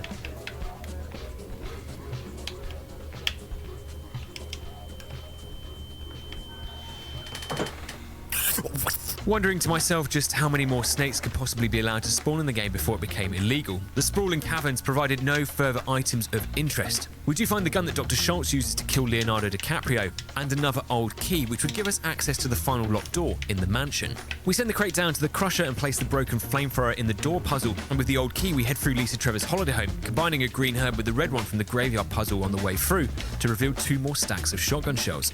After making some inventory space, we open up the fish tank room with the old key and find the second yellow gem for the tiger puzzle where the golden hook would usually be. Now, the problem with the gems is that I'd already tried to put the blue gem in place, which revealed the second knife, which you usually get from the black tiger's domain, which helps you cut through the webs on the door. However, the issue is that if you don't take the knife, the puzzle never resets, so you can never gain access to the indentation on the other side to place the yellow gem, therefore permanently depriving us of the item that was on that side. The realization when heading in to place the yellow gem caused me to reset my last save and have to complete all of this again. But after making back all of the lost progress and with the puzzle reset, we place the yellow gem in to reveal... Completion of the fish tank puzzle requires us to retrieve the golden bee hook back from the tyrant garden, both of whom were still safely tucked away on the right side of the fence. But on the way back through, we slip further and further into a snake-infused psychosis, as running back through El Corridor, would you believe it spawns more yawns, who come smashing in through the window to replace the dog and hunter spawns. Can't make it, the shit's stuck. Out of my way, son! Door's stuck! Door's stuck! We solve the lore puzzle and get stung in the face by a reanimated bee for our troubles. Not the bees! And find another stack of shotgun shells in the Windcrest's place, despite having an allergic reaction to the bee sting. With the gallery and dorm 001 keys in hand, we unlock both doors back at the guardhouse and find more Gamer Girl bathwater hiding in 001, our only source of sustenance at this point, as well as the Mooncrest, which we take back over to place in the second graveyard puzzle. With the final key for the guardhouse unlocking the room to 003, we grab a quick spoonful of honey and deploy weaponized farts to destroy the hive behind the wall, giving us access to the red-bound book, which when placed into the bookcase in 003 redirects us to YouTube's demonetization policy. Nice try, Capcom. Entering this door begins our showdown with Plant 42. After a long battle fighting this massive piece of overgrown asparagus, it reveals to us the item it had been guarding, which in the normal story is the helmet key, but in this new variant multiverse, it was the final jewelry box, which contained the third death mask hidden inside it. I'd actually completely forgotten about the death masks up until this point, so this was an excellent find. On leaving the Ivy's domain, we find Rebecca skulking around outside, who asks us if we've seen Richard anywhere. No, I haven't. Despite suspicions arising, Rebecca kindly offers to heal us by intensely staring at our elbow, which after completing, she proceeds to have a complete mental breakdown. Emotional support wasn't really our strong suit, so we awkwardly pat her on the shoulder before walking slowly out of there and leaving. No thanks. With the guardhouse now 99% complete, we find Wesker shooting bees in the corridor, who believed that there were more areas to investigate in the mansion that could help assist our escape. Little did he know that I'd found all the keys hours ago and was now heading into the underground lab instead. Another bonus of defeating Plant 42 was that the yawns in the main entrance of the guardhouse could no longer hold physical form without their original host, which was a refreshing change, having the total number of snakes in the game decrease. I should have known that it was all too good to be true, because on my return to the mansion, I'd overlooked one of the most iconic and scariest encounters All your of the game. secrets. Thank you for the free play. which unfortunately brought new enemy spawns to various areas throughout the mansion, and in some cases, regenerated ones that I'd previously removed.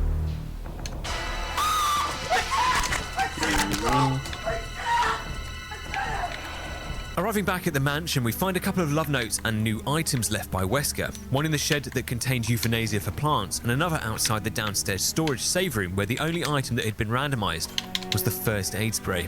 A cruel joke, no doubt, by the randomizer gods, but with what they take, they also give. Blonde Ray Charles had also gifted us a new door handle, fixing our shortcut through the East Wing stairway. And with us completing the art room puzzle and unlocking the back door with an old key we found from the guardhouse, we had some nice routes back, ensuring we never had to suffer the wrath of the toilet snake again. Despite hunters now spawning throughout the mansion in rather awkward positions, we were still able to place the third death mask in the crypt and make an attempt to place the plant chemical in the greenhouse. The two tyrants guarding this corridor, however, might as well have been a brick wall. It was impossible to make it through, so after 2 deaths and 45 minutes of progress lost, I made the executive decision to just try again later. It was now on to the underground lab, where we start by combining the stone ring found in this jewelry box with the metal object from the storeroom to produce the other emblem required to access the altar before we retrieve the original one from the shed lock. Once in place, we grab both of the last books and arrive at the altar, where we find Wesker, who was firing out seriously inappropriate your mum jokes to Lisa Trevor. Yo mama is so fat, she need a latitude and longitude number to find her old ass. After appeasing Lisa with the bones of her mother, Wesker advises, I'll investigate this area.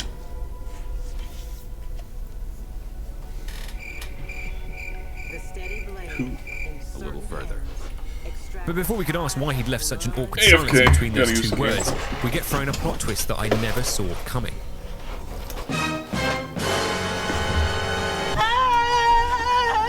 Like some Scooby-Doo villain, Wesker had pulled off his mask and revealed himself to be Lisa Trevor, which, considering Lisa Trevor had just yeeted herself off into the abyss, felt like the Resident Evil equivalent of somehow Palpatine returned. But leaving Wesker Trevor at the altar, we could place the 2 medallions in the fountain and open up the secret entrance to the lab. Before we head down to the lab, however, we had one item we needed, the power key, which, if you remember, is out in the Tyrant Garden and would open up 2 main doors in B3 for us. Unfortunately, that meant we were again forced to be violently abused in the East Wing corridors, but as we were bitten and shoved around by the 2 invisible yawns in here, we were secretly praying to God that the Tyrants still hadn't figured out how to climb that fence.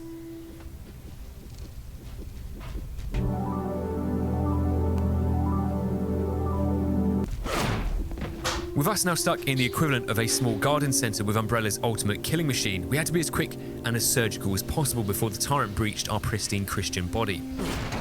Somehow we slip out of there with the key and defy all odds by making it through the return leg of the yawn corridor without getting bit. Due to our excessive health needs, however, there was not a single health item left in the entire mansion now, which would be impressive if it wasn't so depressing. Entering the lab, the first item we find is the second page to the Moonlight Sonata script, which would allow Rebecca to drop the hottest mixtape of 2024. Within the lab's cold, sterile interior, we find Crimson Heads along B2 guarding a variety of herbs, which we could easily deal with by force feeding them grenades hidden in bits of cured meat. You know, kind of like how you feed medication to your dog. Now, approaching the door to B3, this was an important section. For those that don't know, there is a requirement to walk a small container of fuel from this room here to the factory fuel depot here. The fuel is extremely volatile, so you couldn't run for longer than a few steps without initiating the start of Judgment Day. Now, under normal circumstances, you could probably just clear this area out of any enemies pretty easily to make the short walk less stressful. But for us, we just had to pray to the Ben Powell gods for a manageable enemy spawn here to ensure we didn't turn the lab into Chernobyl. Of course it is. Oh my god! All things considered, I actually don't believe we could have got a worse enemy spawn if we tried, so we instead slipped through quietly to the west side of B3 to explore the adjoining rooms, where all we find were more colonoscopies and a sturdy looking door. I wonder who could be behind here. What the fuck? We again slip very gently and without issue through the Tyrant's massive hitboxes, allowing us to enter the passcode at this terminal to electronically unlock 2 doors throughout the facility before unlocking the remaining 2 doors using the power key. We also find the slide filter, which would need to be placed inside the projector upstairs, and the 4th and final death mask hiding in a shelving unit next to the Tyrant. On entering the morgue, we're greeted with some very disturbing noises from next door. With this bee committing blitzkrieg on my ears before it just ascended to heaven.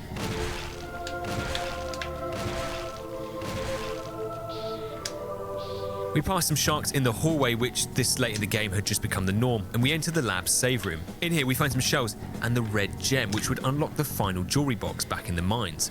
With the death mask and music sheet safely stowed away, we begin our trip back to the mansion to tie off these loose ends. With the final death mask in place, we awaken Queen Bee, who after a hugely challenging fight, yields us her secret loot that she'd been guarding, the Star Crest, which after placing it in the graveyard puzzle, left only the Sun Crest from the mines needed for us to complete it. We combine and complete the Moonlight Sonata music sheet in the costume change room before getting a cutscene that I'd never seen in my life.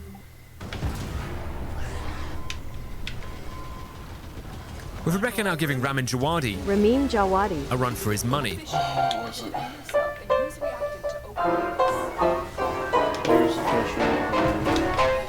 The musical massacre happening inside the piano room had apparently offended the tyrant outside so much that he'd smashed open the door to the northern corridor in protest. Now, if I had a crank for every time I'd killed a yawn in this corridor, I'd have 2 cranks, which wasn't a lot, but it was weird that it happened twice.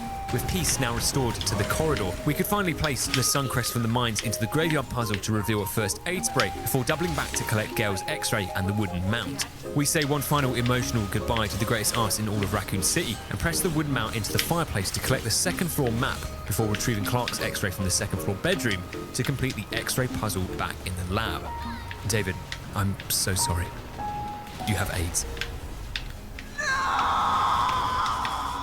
With the red jewel collected and the slide filter placed in the projector upstairs, we enjoy some lovely photos from the Umbrella Family album and get a momentary flicker of joy when I realise we can make shadow puppets on the screen for the projector. Happiness.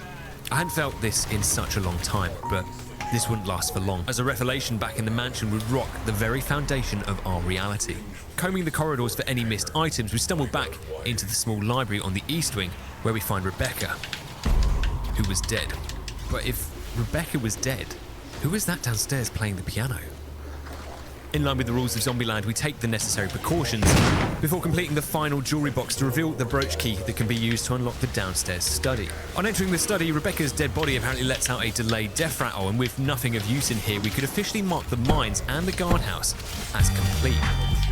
On the way back through, we grabbed the chemical bag from the shed, psyching ourselves up for a stressful second attempt at the Tyrant corridor, but our anxiety was quickly extinguished as they appeared to have vanished, leaving the corridor completely free. I mean, with the exception of this guy. Anyway, how is your sex life? With this free pass, we could poison the green spaghetti in here and find enough herbs to last us until the end of the game, and more importantly, the final MO disc. Despite the end of the challenge in sight, a million different scenarios were going through my head as we returned to the piano room. Did we need to propose a blood test to trick the Rebecca thing out of hiding? Or was it just wearing Rebecca's face like a skin suit? Sugar. Sure. In water. I couldn't be sure, but I went into the piano room ready to blow this thing's head off if it made the wrong move. Were you alright? With the 2 emblems switched over, we can now solve the clock puzzle and yet again reveal the true villain of play this that run. game next. Resident Evil. In regards to the Rebecca thing, I decided the best thing to do was to just leave it in the piano room. It seemed to be enjoying whatever it was doing, so I thought it best not to disturb it. I made a quick tactical save in the dining room as, despite resisting this urge all game, my intrusive thoughts finally got the better of me. Mistakes were made. Our penultimate task in the mansion was to carry the free MO discs over to the lab and input each of their codes into the free game cubes to unlock the prison cell. With everything now complete, the final sign-off was to retrieve our soulmate, the union that was just never meant to be. We returned the broken shotgun to its spiritual resting place and symbolically retrieved the weapon that had eluded me since the beginning. The mansion was now 100% complete. We sadly couldn't do anything about the blue gem as we needed one space for the master key, fuse and flares, which is probably where I realised slightly too late that I could have just not taken Richard's shotgun, which would have made it possible to complete the blue tiger puzzle. But hey, as my parents would say when describing me, it was a mistake that we just have to live with. And this was no time for second guessing ourselves anyway, as it was time to attempt the dreaded fuel run. So just to confirm, I'd already tried killing the Tyrants several times here, but unlike the Yawns, these Tyrants were from the helipad, which meant they could only be defeated with the rocket. Gosh, this gun is Brad shit. was currently drunk driving around with 10,000 feet above us. This meant that we had no choice but to try and get through this with them both here. We make a safety save with some ink ribbons we find in the fuel socket and head upstairs to grab the canister from the data room. We give the Lisa Trevor in here a quick time out so she doesn't smash my face in while I was collecting the fuel, and just as I was about to step out into the Tyrant corridor, the wording of the fuel warning crossed my mind again. It said the fuel may explode if shaken or jarred. what if that also meant getting hit by the Tyrant? That's pretty jarring, right? Well, it was too late to worry about that now, so all we could do was brace for impact. Oh, thank God. Recovering after being body slammed into the next dimension, the bomb we were carrying could still go off at any moment, and despite Team Tyrant coming in with a last-minute denial,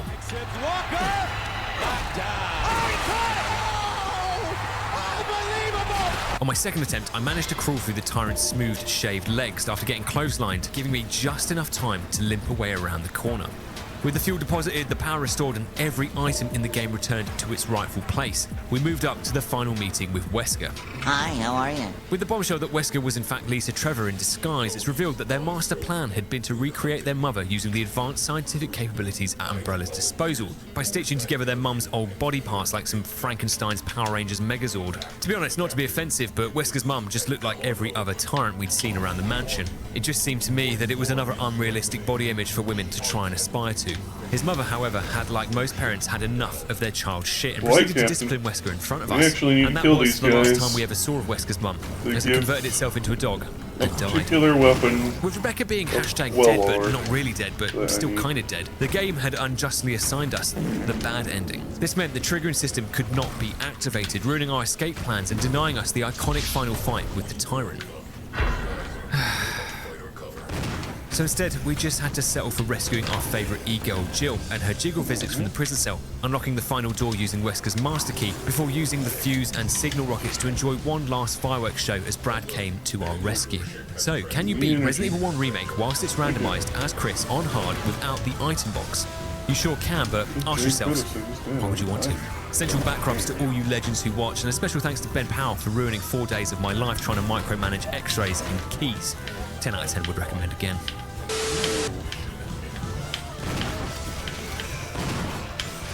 That movie. I'm here to murder you. Take your beatings like a clone.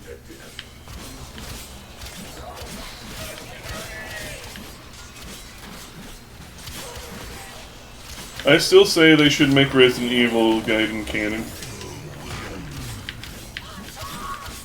Just show that Leon this whole time has been a clone. Just to screw with people.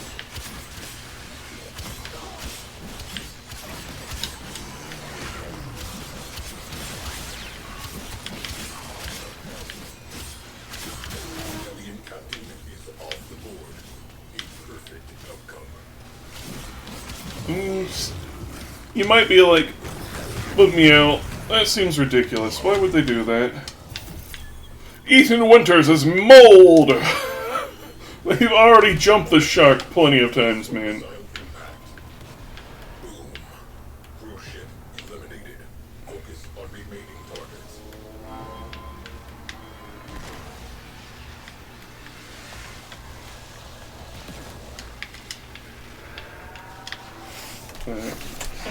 It's a quiet moment, so let's swap to another video.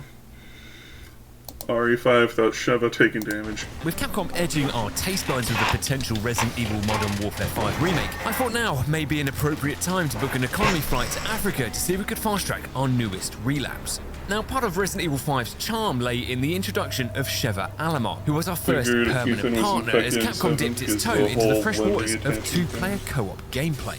Between receiving socially acceptable levels of abuse I honestly feel like they just pulled it out of their rear just to make an excuse to go over the top with wanting to unplug yourself from his the Matrix by injuries playing and with Capcom's borderline illegal AI design. There was no denying that your partner was a critical component to beating this game. You literally cannot do it without. So today, to honour this, and because happiness was quickly becoming a commodity that most of us on this channel could no longer afford, we set out to ask if it would be possible to make it through the game without Sheva ever taking damage. What a tantalising prospect. Or potentially a cry for help, and I'm not really sure. It was 2009, and US President Sheva Alomar was finishing an international tour through Africa. The final stop of the tour, a farewell speech to be made in one of Africa's most prestigious cities. Escorting President Alomar was her Secret Service bodyguard and professional clapper of cheeks, Chris Roydfield. Now, the decision to end the presidential visit here was questionable. The city often felt less than welcoming, and degenerate behavior was rife in the streets. And on rendezvousing with Jafar, the administration's head of logistics here in Africa, we were both in agreement. This was a terrible idea. What the fuck am I doing here?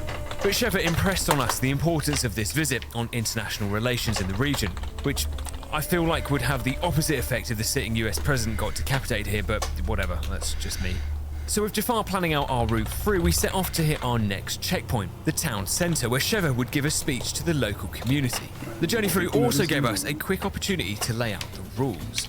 First and foremost, with this being a Protect the President run, Sheva, under no circumstances, could receive any damage. If someone so much as coughed in Sheva's direction, it would result in us immediately reloading our most recent checkpoint. The presidential rule of order dictated that Sheva wouldn't be allowed to possess weaponry of any kind, and definitely wouldn't be allowed any heals to ensure we prevent any scenario where she might decide to heal herself without me noticing, or worse, spraying me in the face without my consent. This did, however, mean that all of the heavy lifting and self-defense for this household of non-functioning alcoholics rested purely on my shoulders. And with the additional restriction of no melee or bulletproof vest, no rocket launcher, and starting a fresh new game on professional, it felt like this challenge was going to humble me pretty quickly. Anyways, with the rules set out, we returned to Sheva and Chris, who were just building some positive relationships with the local community. Are you okay? Arriving moments later at the town centre, ready for Sheva to make her appearance on stage. But just as she was about to go up, Chris stopped her. Something didn't feel right here. And that's when they saw it. Like Jafar had been brought up onto the stage and was immediately sent back to the lobby, much to the excitement of the crowd. The ringleader, who was clearly stream sniping, spotted us in the window and ordered Sheva be brought up for her turn. But this was what Chris had trained for his whole life. If these guys wanted to take Sheva, they'd have to take her through his cold, dead body.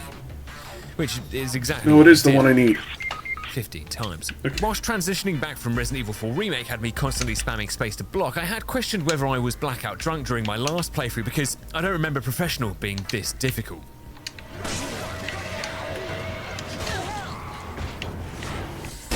I was starting to get second-hand embarrassment for myself here. Chris, a man with enough steroids coursing through his veins to create two liver kings, who was responsible for the elite close protection of the President of the United States of America, and whose speciality was baptizing human beings with his fists, was getting his cheeks clapped by a local shop owner who had no shoes.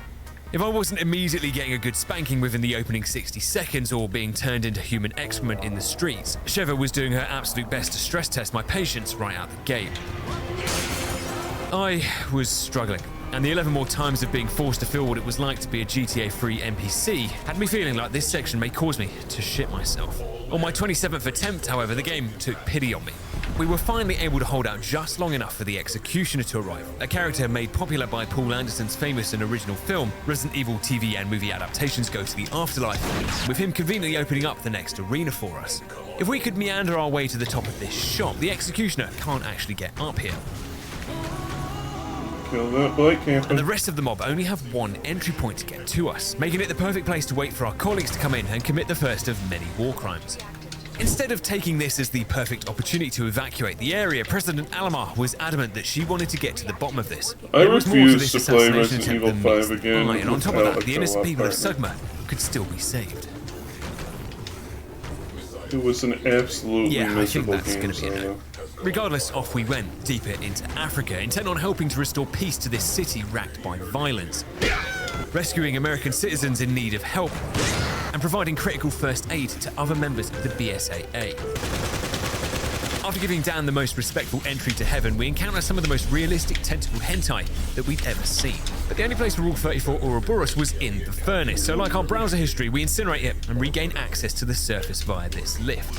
Arriving at the BSAA checkpoint, intel suggested that the assassination attempt was linked to a local arms dealer who looked like the Joker if his origin story was working in retail for the last 10 years. But despite Chris's best efforts, any information on Irving's location was masked as he appeared to be using Surfshark VPN, which also happened to be our sponsor for today's video. Many of you, like Irving, may be looking for a way to protect yourself online. Well, Surfshark have got you covered. With over 3,200 servers in over 100 different countries, Surfshark helps to ensure that your personal information remains protected, not only from our corporate overlords or opportunistic cyber criminals, but also people like Chris Redfield. Information like your IP address, your location, or your download history can leave you vulnerable to naughty internet people. But with Surfshark, you can browse the internet with peace of mind, knowing that they've got your back. By blocking malware, ads, and trackers, giving you a proactive heads up if your personal data ever does get leaked, or any of their other features they include in their package, Surfshark gives you all the online safety you could ever ask for. And even if safety isn't on your mind, using their VPN gives you access to all of Netflix's libraries across the world in just a simple press of a button. Which, let's be honest, who doesn't want to go down the rabbit hole that is baby reindeer? But internet stalkers aside, the most important thing of all is our privacy, which Surfshark takes very seriously. They never take a peek at what you're up to and store no activity logs or other data on its users, meaning that you are 100% private when browsing the web. On the off chance that satisfaction is not guaranteed, Surfshark offers you a 30-day money-back guarantee, and if you want to treat yourselves, you can use my code for an extra 4 months free. A huge thank you again to Surfshark for supporting the channel and to all of you for helping make this all possible. Anyways, let's get back to it. Irving's security-savvy nature meant that we needed another lead. But after clearing out the shipping containers, finally discovering who let all the dogs out, and helping to ease local traffic on the bridge, we were still no closer to a fresh break in the case. But overall, against all odds, dare I say it, Sheva had been performing relatively well. Admittedly, the bar was set at ground level, and I'd expected nothing but disappointment, but she'd not done too bad. Thanks. But time to perfection as always in the next area, her AI brain began deteriorating at an exponential rate. It was as if Sheva's brain-eating amoeba was sitting down for seconds in there, and it couldn't have come at a worse possible time. We were now expected to throw Sheva off this roof, where once over the other side, she would make her way down to this door and open it from the other side for us. Now, I could use a grenade and bounce it off the animal health sign, but where's the fun in that? Apart from the moments where Sheva died within 5 frames of me gaining control of Chris, or the return of my undying hatred of the crossbow enemies, I was having a great time here. Despite now physically feeling the veins in my forehead pulse, with enough finesse, speed, and precise aiming, we clear Sheva a free path down to the door, and we head through to the next area without any problems whatsoever. This challenge is great, and I really, really love it. 13 more attempts later, and we pulverize the African Dr. Salvador, still his family Jules, and meet up with Josh Stone and the rest of Sheva's close protection team. Leave me alone, please. Get a life, get a proper job. Office gossip aside, Josh reveals that Irving was making a break for his yacht over in the bay, with the quickest route to cutting him off being through the mines of Moria. I would not take the road to Moria unless I have no other choice. Whilst the mines are pretty sketchy and Sheva's ability to hold the flashlight straight was apparently too much to ask, we make it through the first area with only a single bite from a poisonous snake to our name. What? The way out of these mines, however, was testing my willpower to not slam Alt F4. The sheer amount of enemies in this area, plaga snakes, aerial dynamite, and thrown objects were all making generous donations to my reset counter, but accessing just a single additional 1% of my brain found that by placing Sheva at the back of this area, right in the corner, and telling her to wait, you can walk out into the open mine without triggering the cutscene. No enemies spawn in here until we bring Sheva through, meaning we could collect everything in here at our leisure before heading up to the lift, calling Sheva and praying to Jesus that she could make it through here without being bitch slapped. Once up at ground level, we catch up to Irving, who was hastily trying to clear his browser history. This man had the mannerisms of someone who shouldn't be allowed within 15 meters of a school, complemented by the hairline of someone who died 6 months ago. Instead of asking pertinent questions, the trio just sit here, awkwardly in silence.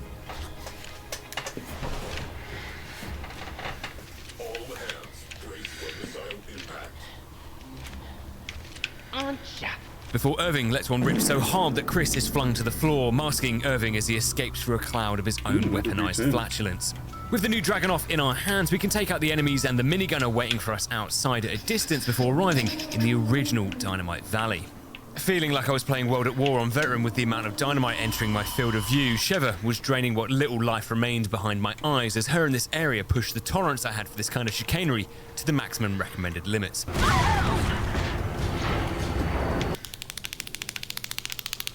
After reset 14, I was forced to bunker down in this corner. Getting anywhere near this ladder causes Shiver's AI to become unhealthily obsessed with wanting to be thrown up there and refuses to listen to anything I had to say, resulting in her absorbing large amounts of dynamite into her body. But staying back here ensures we can take our time clearing everyone out from the valley and reach our first proper boss fight with Shiver's health bar in the same Shiva state refused as to my use virginity. anything but the pistol when I played through the game. Apparently, the standard of driving in Africa dictated that you needed to be a raging alcoholic to sit behind the wheel of a vehicle, and this Amazon delivery driver was no exception. The entire outer body of hyper-realistic Batman was completely impenetrable, so to deal damage, we'd need to shoot its weird exposed bat teats located underneath its tail. I have nipples, Greg. Would you milk me? Now, we usually get landmines to help assist with stunning it, which easily reveals its delicate underbelly, but on Pro, it looked as though we were expected to do it all the hard way. Despite professional acting like a deadbeat dad and a few of the Bat's milkers slapping Shiver around the head, the Bat goes down with the assistance of some slow-motion cringe before we catch our military Uber out of there. I'm your Uber driver. Get in. Our descent from the iconic world of survival horror to Call of Duty Battle Pass continues with the Jeep auto-scroller. Me and Shiver both man the turrets and defend Dave as he heads through the African savannah like he was driving with his feet. Sammy,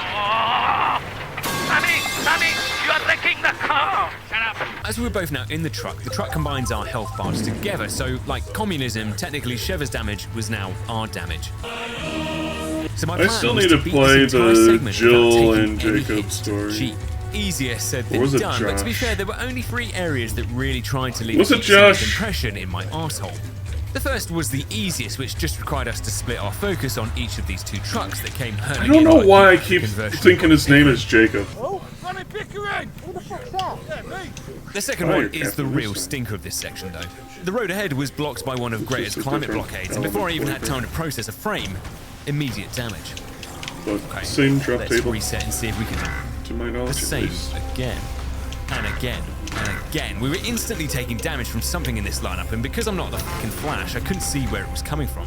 So I paused my recording and went back, analysing the footage frame by frame, which is where I found this guy. So we went back in and turned him into mincemeat, but we still took damage. Fuck.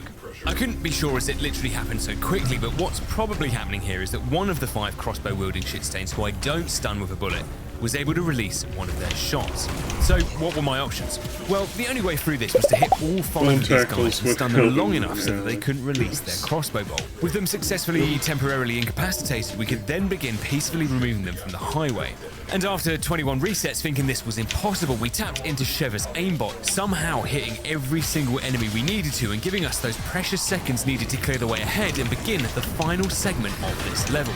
Which conveniently is where the game takes its trousers off and pinches off a massive turd that lands directly into our windshield. We now have the dreaded enforced damage. Tackles in front. Ronnie Pickering was back, and the rage he unleashed on us because we didn't know who he was and refused to bare-knuckle fight him on the side of the road whilst his wife watched was transferred to the Jeep's chassis.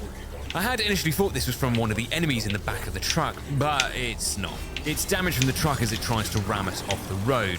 Every video I've watched, casual runs, speedrunners, the current world record, they all take damage here, so I guess me, right? I think we could probably write this off as A, it's enforced damage, so it's bullshit, B, it's only the paintwork on Dave's car, so fuck him, and C, starting the next section, our health is back to full. But in fairness, it doesn't stay that way for long. As a reward for murdering over 100 commuters on their way to work, the African thick boy arrives, squishing our Uber driver in between his toes before then attempting to wear Chris around his crotch like some kind of penis sleeve. Despite looking like a level 75 shaman, as long as you dodge his attacks, batter back the periodic enemies that arrive either side of him, dodge even more attacks and all the other general bullshit that comes with this fight, you can complete this very easy section 100% of the time within your first 28 resets. Our next stop in the search for Irving was in the marshes, where we find clues that lead us to believe that Nestle had been working with the local indigenous people. To get out of here, we'd need to open this door, which requires 4 emblems, all of which are dotted across different locations in the marshes. We find the first emblem on this sodomized corpse, the second guarded in this small village over in the east, the third over at this tower in the north, and the fourth out on Crocodile Dundee Island, which successfully triggers my anxiety every time I come back here. These were all fairly straightforward. The hardest part of all of this was probably my absolutely horrifying driving of the hovercraft. Hey bro, watch your jet. Watch your jet, bro. Watch your jet! But reaching the next village over, Chris's hands were rated E for everyone, and by chaining them together with a shotgun round, we can stun-lock the two chunky boys in place, making a potentially difficult section a simple formality. We see you later, alligator, but then in a while, chainsaw murderer, we're sent back to the start of the oil section 14 times. Despite Sheva's unhealthy obsession with the oil in here, the focus needed to be on catching up to Irving, who was walking through here like he was actively shitting his pants. Soiled adult diapers aside, the only other thing that needed addressing here was the multiple OSHA violations that were on display. At this point, it started to feel like healing was pointless. Everything on this continent was instantly transporting me to the afterlife, and even if it wasn't, Sheva was then leaving me to die. With chainsaws now secured and OSHA purity now restored to this workplace lawsuit waiting to happen, we stumble across an old friend. Josh. And the Oscar goes to Josh Stone.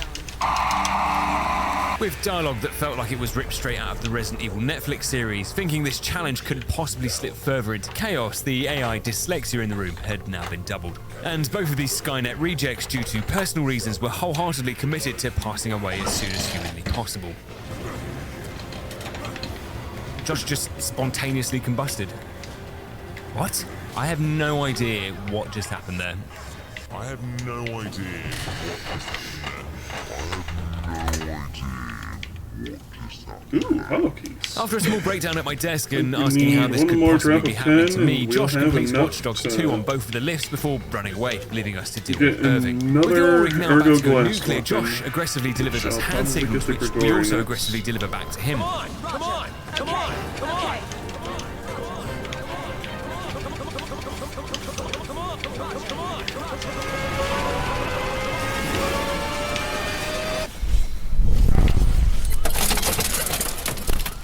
We'd apparently won the standoff of hand signals, but at what cost? Moments before completing the chapter, Josh does indeed come on and leaves the safety of the boat to get absolutely flattened. A spoonful of resets later, and we were back on Irving's tail. But in the meantime, Josh had questions.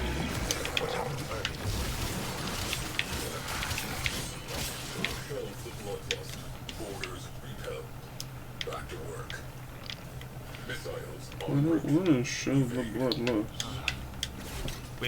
Before we could come up with a believable lie to tell Josh, the Coast Guard turned up to spice this segment up with some nautical-themed death. With the pursuers removed, I suddenly felt my spider senses begin to tingle. And with the ringing in my brain subsiding, we opened the two checkpoints that tried and sometimes succeeded in slowing us down in our pursuit of Irving. Pulling up alongside his warship, the accuracy of the only guard on board warranted a full government inquiry, because that man is a menace to society and needed to be incarcerated immediately.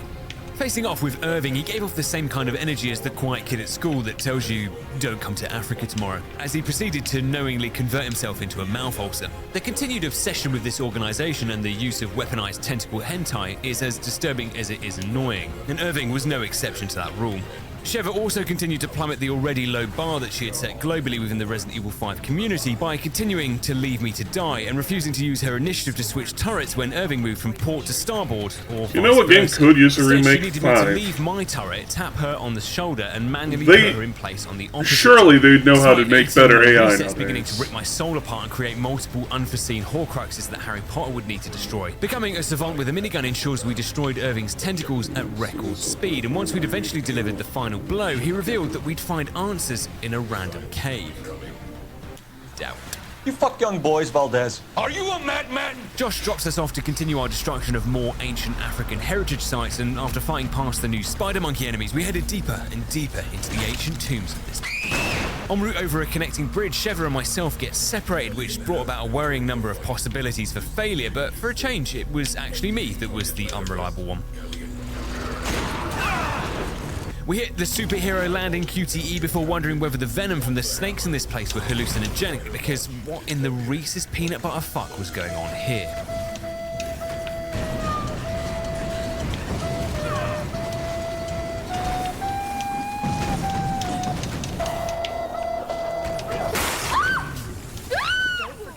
With our cringe reflex suppressed, we reach a temple endowed with Wakandan levels of ancient escalator technology. What are you doing?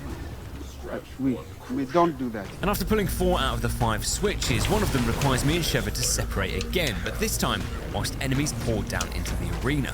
Despite being initially concerned, if we swap and put Sheva downstairs and head upstairs ourselves, we can take a flash and throw it over this wall to clear out the spiders who spawn with Sheva, before we can focus on clearing out the remaining stragglers. With every enemy blown up, sniped or fisted, the last pulley reveals our way out, but also signals our location to Senor Bat-Teats. Fastening the Velcro on our Nikes extra tight, we can just sprint out of there and into the next chapter, where we're introduced to the true architects of this situation, Wesker and Excella, who makes a memorable introduction as she tries to get us demonetized by giving Wesker a handjob. Entering the next chapter, we find that Dr. Octavius had shared his fusion technology with the locals, transporting the power of the sun from the palm of his hands directly into the bodies of these unsuspecting victims. This chapter also requires some more emblems, 3 to be precise, which needed to be placed into this door to unlock it. The most difficult part, as always, was managing Sheva's desperate and incessant need to delete herself. So I instead opted to just leave Sheva behind at the start of the level, playing with crayons whilst I continued fighting for my life out here.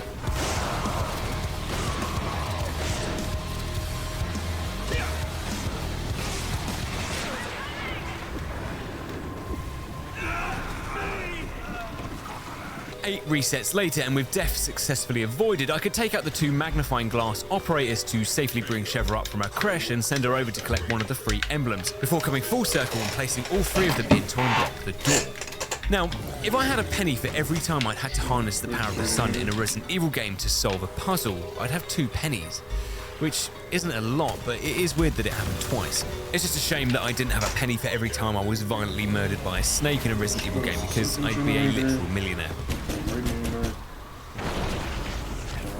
After arriving in the next chapter, we find the same flowers Spencer gave Mother Miranda when he was travelling Europe trying to clap those mega micey cheeks, before discovering the testing area for 2nd generation liquors, and despite apparently being a new and improved recipe, they still had Ray Charles levels of eyesight. I cannot see, I'm legally blind. So all we had to do was walk very quietly through here to the elevator to avoid being seen. We should be as quiet as possible. I will remember you. Sheva's continual unawareness of the delicate situation around her results in us being dragged out of the lift by this guy's throbbing and being violently murdered. But on our 2nd, possibly 3rd, possibly 6th attempt, we make it to the lift and out there with Sheva still looking somewhat healthy. With this guy looking like my reset counter, we get a break from more tentacles with a different kind of 8-legged variation instead. And after donating 9 more resets, we give you 8 the DJ Khaled treatment. Have another one. Another one. Another one. And another one. And successfully continue our travels, where we now had a completely new challenge to face up to. Wesker's personal army of gun-wielding, walking Stage 4 tumors were now here, and we're in possession of a fantastic array of weaponry, all specifically tuned to blast boiling diarrhea directly into our faces, which, along with unlocking level 100 of the Resident Evil Battle Pass, gave us the opportunity to enjoy previously exclusive Call of Duty content such as new weapon unlocks, constant blindness. I have never been so blind, and I'm dead! Useless teammates and plenty of cheaters. One of the worst parts of this were the flash grenades these guys had.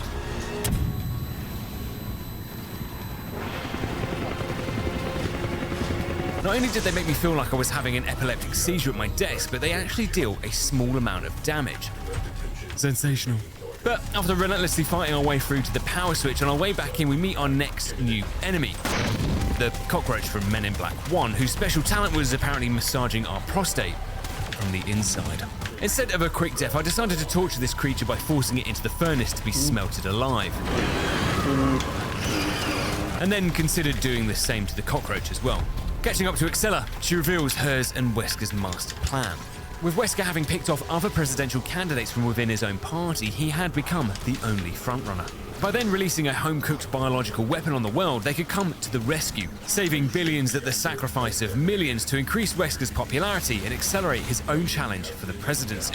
By running on a platform to solve homelessness by smelting them, curing the self-induced biohazard instant that he'd created, and providing a 99% discount to black sunglasses for the next 8 years, it would propel Wesker to the Oval Office, in turn giving Excella access to the infinite money glitch. Running on a campaign promise of curing Ebola by releasing Ebola was a bold strategy con. We'd have to see how it played out for them, but with Excella releasing another healthy dosage of intestinal worms for me and Sheva to absorb, 12 resets later and we'd escaped the lab, battled through wave after wave of more soldiers and began our trip back to the surface. We'll strap into the awkward merry-go-round of human trafficking and take out the enemies trying to prevent us from reaching the summit of the facility. With patience reaching critically low levels, a brisk run through the liquor sequel that nobody asked for leads us to a choice. Could we trust Sheva to take the lift up, run around this ancient set of ruins to turn the power on, and drop the bridge located here for us? Well, 5 resets later, and the answer was a resounding no. No, you couldn't. So with us now taking responsibility for a job that a 4-year-old could probably manage. Me too, Sheva. Me too. We began our fight over to the bridge's power supply before bumping into Excella again, with Sheva's health bar still in pristine condition. It was now current president versus challenging president. This was the kind of presidential primary I could get behind. There hadn't been a greater battle involving a president since Abraham Lincoln Vampire Hunter, between being stun-locked by Umbrella's Master Race project, having my testicles punched into my stomach, or having Wesker wag his finger at me like I was a naughty dog who'd just done a poo-poo on the carpet. I was straight up not having a good time here. Eventually, after being flung through this door at 100 miles an hour by Wesker, we both double-teamed Jill. Wait, that sounds weird. If we both bang Jill from the rear, she'll stay stunned on the floor, giving me and Sheva enough time to play hide-and-go-seek from Aryan Agent Smith. With Wesker being an absolute pussy and calling it a draw, Jill starts acting like she was possessed by the devil. Demon? Yes. But it's actually quite easy to deliver her an exorcism in this next section. If you time it perfectly, you can actually chain together the prompt to pull the device off her chest by standing behind Jill, dodging her follow-up attack before going straight back behind her and spamming F. Sheva actually does a great job at pulling the device off with the most precise, careful, and lovingly delicate approach possible, whilst I opted for a more direct and masculine approach. With the curse of the ancient Egyptian scarab removed, Jill reveals that it had been Wesker's plan all along to lure Sheva into Africa. The tour of the country, the execution at the town centre, Jafar's murder, it had all been orchestrated by Wesker to remove Sheva from the White House altogether and pave the way for his presidential ascension. With the future of US democracy at stake here, we snuck aboard Jeff Bezos' super yacht and begin our hunt for Wesker aboard his ship. Our progress in Sheva's health bar were looking good, but one particularly nefarious first aid spray lay underneath the most obvious trap ever. Only a total idiot would fall for it. Let me get this straight. Damn it! So now we have to head down and retrieve this keycard to operate the crane to remove our robot from the trap. We also have to give Sheva a gun temporarily so she can shoot me up the platform, and after immediately taking it back off her for all of our safeties, we solo our minigun cigar-smoking nemesis before bumping into Excella again. We've got to stop meeting like this. We do immediately stop meeting like this. The ship's kitchen had served sushi on the buffet this evening, and not fully understanding the absolutely abhorrent food safety practices in the city of Sugma, Excella was about to experience what can only be described as explosive two-way diarrhea. I like how he Rapidly uses Dead expanding by massive Daylight. food-poisoning He's like black one of poo the had begun nemesis to engulf the ship, and let me tell you, if you thought any of the previous black fuel dog shit was bad, it didn't have anything on this. With the keycard we'd found in the previous room, we can grab the Hammer of Dawn that can be used to damage Excella's main core. That is, if we could ever make it there. Both of Excella's antennas are constantly throwing out sea cucumbers that were trying to kiss me on the mouth without my consent.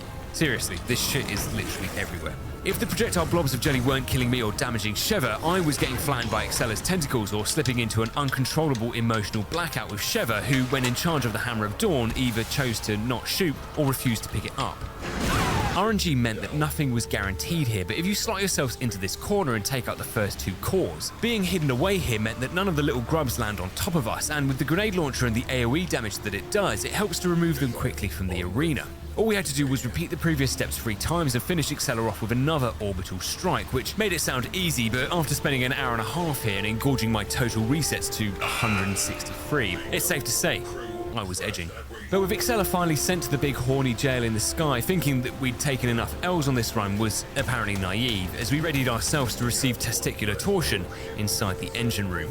The opening area wasn't terrible. I mean, don't get me wrong, it wasn't great, but it wasn't terrible. But it seemed bad things travelled in twos. After fighting back 2 more cockroaches, we get 2 more JJ clones and a platoon of soldiers to deal with. This area was a complete war zone. We were being pincered from both sides, and with us reenacting Elias's death scene from Platoon 34 times, both me and the AI were running on fumes. Shiva had become a complete liability, especially now as one of the JJ clones turns into a stalker and won't leave her alone until he provides her with a personal fisting. But after being force-fed my 43rd serving of video game agony, I was seriously struggling. I'm gonna come. That was until I remembered something. There's a turret placed on this platform up here, and apparently if you sit Shiva on said turret, the armor around it protects her from ever being hit, which in turn gives me freedom to run around the area and take care of any of the stragglers as well as my own personally assigned minigunner assassin. With both minigunners now taken out and their keycards retrieved, we receive our bi-hourly session of GBH from Wesker before reaching the penultimate fight. Once in the arena with Wesker, we only have one rocket in our launcher and no refills available on Professional, which Shiva was all too happy to immediately waste. So instead, we'd have to give Wesker a beatdown the manual way, with bullets and a good old-fashioned fisting. After completing this process 4 times and powering through Goebbels and his propaganda rant about DNA and genetics, a further sacrificial offering of 14 resets, and Wesker, who had apparently learned how to regrow his sunglasses,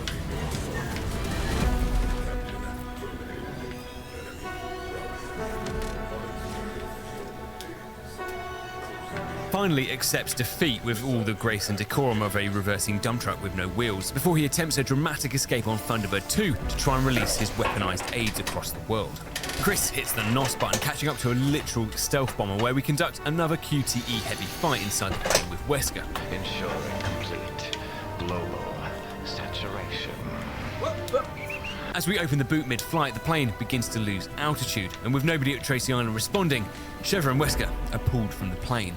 As Sheva hung on for dear life, Chris hesitated to save her. He began having flashbacks of this entire challenge. Sure, Sheva had been a completely below-average partner throughout all this, but did she deserve a second chance? No. With mission accomplished, minus Sheva, the plane crash lands inside Mount Doom, but before we could hit the strip club to celebrate, Wesker and his pepperoni nipples had set a first trap. Wesker had one final trick up his nipples to show us firsthand the superhuman race he planned to repopulate the Earth with. Oh, it's tentacles again. What a fucking surprise. Whilst making an escape from Wesker's clutches, we enjoy my absolute favourite death animation of all time before we spot something hanging off the cliff up ahead. Unbelievable. It was Sheva. She'd apparently survived the fall from the plane and the lava surrounding her and was holding onto the cliff edge for dear life. This was uncomfortable and was going to take some explaining, but delivering the iconic boulder domestic assault scene to save her from Wesker's clutches would surely be enough to let bygones be bygones. Our final challenge was the war of attrition with Wesker, where the hardest part of all of this was ammunition. I was completely out of cash and had post-apocalyptic levels of ammunition, but with a steady hand, precise aim, and 28 resets later, Wesker was finally defeated. We fly out of there with Jill and Josh and land the helicopter back at base safely, and despite this mission extracting a great personal cost to myself, contrary to popular belief, you can in fact beat Resident Evil 5 without Sheva ever taking damage. The other, probably more important question on our lips was, had Sheva redeemed herself? And that gets me the last in-game achievement. Perhaps I treated you too harshly. Absolutely f***ing not. She was awful from start to finish, and I rue the day she ever darkens my doorstep again, but in her defense, Chris's AI also had the IQ range of potato salad, so the blame cannot be put solely at Sheva's feet. I hope you enjoyed this episode of Fast Track Depression. If you did, be sure to leave me a love note in the comments. A huge thank you again to Surfshark for sponsoring today's video, and I'll see you masochists in the next challenge where AI partners will be the least of our worries. GTFO.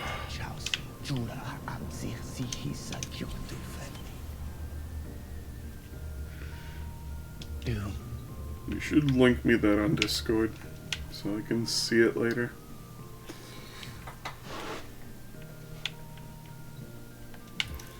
The prototype is also ready for baking. Oh, a Razorback has arrived.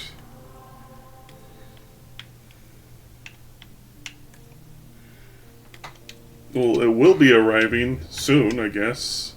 It's not in my mission thing yet.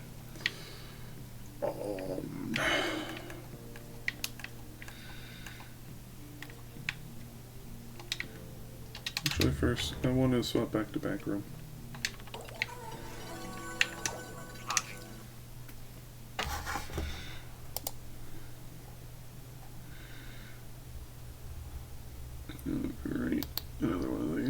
me look at that later.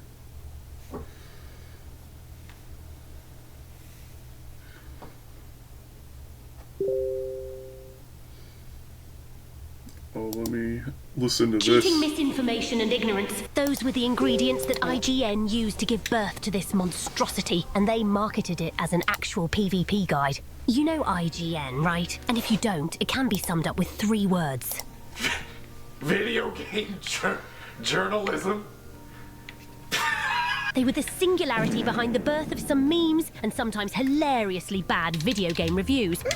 But whatever other unrelated garbage they spew out today, we don't care. Today, we're here to reminisce about an IGN video so putrid, it made us gag our insides out. Yes! Roderica had to go to the ER after watching it. What we're talking about is the atrocious IGN PvP guide for Elden Ring, which some of you may have seen before, and so did we back in the day, but we didn't really grasp how borderline radioactive this piece of mutant fecal matter was. I could give you examples of what's wrong with it, but this is a piece of excrement that can't be analysed in pieces. It has to be seen as a whole. There are so many stupid decisions, mistakes, and cheating. Yes, cheating within the video that there's only a 0.0001% chance of this not being satire. But since the universe is not without a sense of humor and a cruel taste for human suffering, it is not. This video is not satire, and you can tell this sentiment is unanimous in the community because the dislike bar definitely does not lie. But what's so wrong about it? Is it really as bad as they say it is? Today we'll take a trip to the past and analyze quite possibly the worst guide we've ever seen.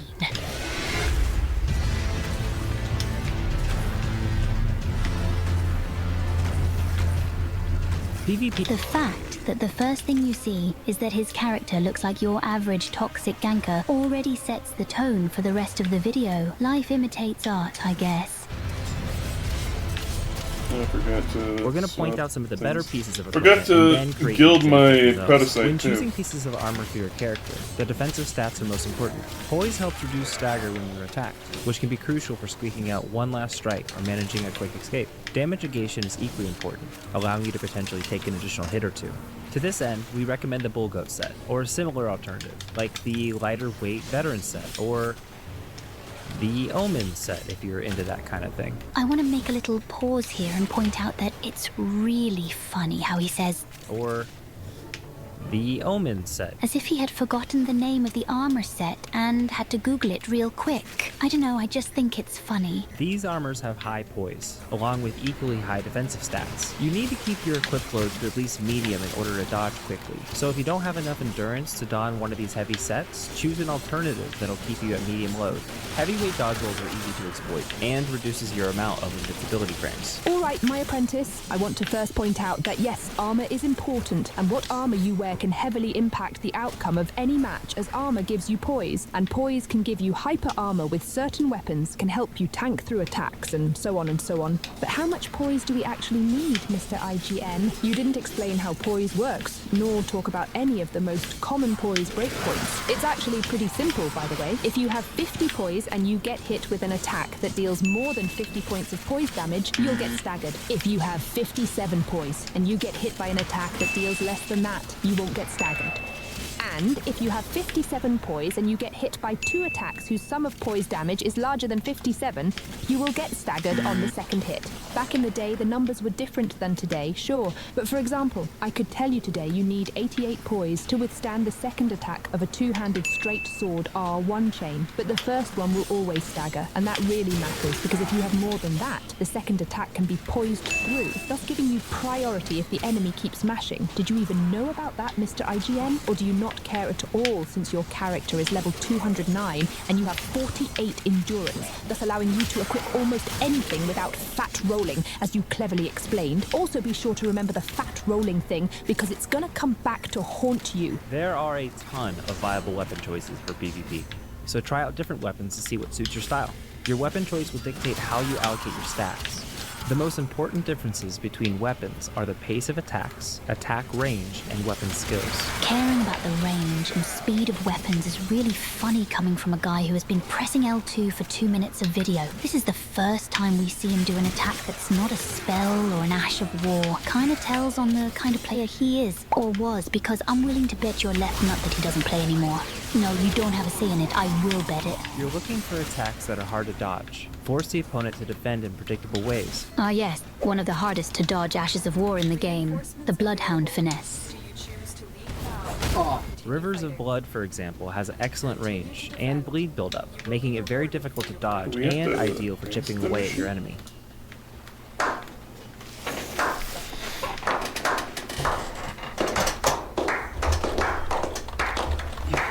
Some of the later game weapons, such as Dragon King's Cragblade, Sacred Relic Sword, and Hand of Millennia, offer weapon skills that also have these qualities. There are some powerful choices that are accessible relatively early on as well, such as the Bloodhound's Fang, Moonveil, or Eleonora's Poleblade.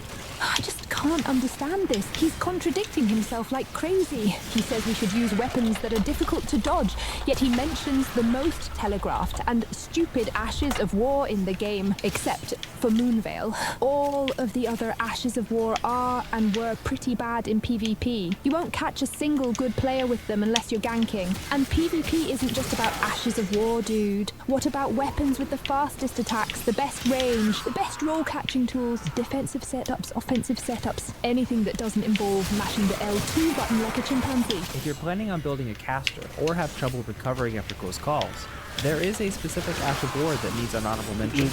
Bloodhound Step, which can be used in quick succession to quickly teleport away from the fight. Ah yes, the old Bloodhound Step. I don't even have to explain why it was bullshit. I'll just show you a video instead.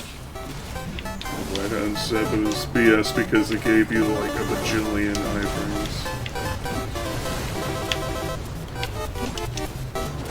I'm not even like a hardcore PvPer. I'm very That's why casual. it got severely nerfed. If dodging isn't your thing, there are two other options you can add to your build to avoid damage. The first is the parry skill. It can be hard to do, mostly because you have to time your opponent's attack perfectly, but if executed correctly, it'll set you up for a powerful critical hit. The parry Ash of War can be equipped to specific weapons and shields. Hey, idiot. Just parry. Pretty simple, huh? I mean, for the sake of time, we're not going to explain why parrying is incredibly more complex in PvP than PvE in this video. We have a whole video for that here if you're interested. All you need to know is that this guy probably knows nothing about it and he's just checking boxes. Once you've chosen your armaments, level them up as high as possible to increase their base damage and their skills damage. We need to repeat ourselves here. Mr. IGN here is telling you to max out your weapons for maximum damage, which is logical, yes, but he's forgetting that he's level 209. At that level, yes, go ahead, max your weapons, but if you want to play PvP at a lower level bracket, like level 60 for example, maxing out your weapons is a terrible idea, since you'll be locking yourself out of matchmaking with many people, as normal level 60 players don't go around with a plus 25 weapon. I bet some goobers followed this guide and tried to PvP at low level with a plus 25 weapon, only to find it more lonely and abandoned than a Discord mod's shower. Another great combo for incantation users is Fire's Deadly Sin and Bloodflame Blade. The fire damage aura from Fire's Deadly Sin will start to apply the bleed from Bloodflame Blade, making it easy to punish tarnish you like to run.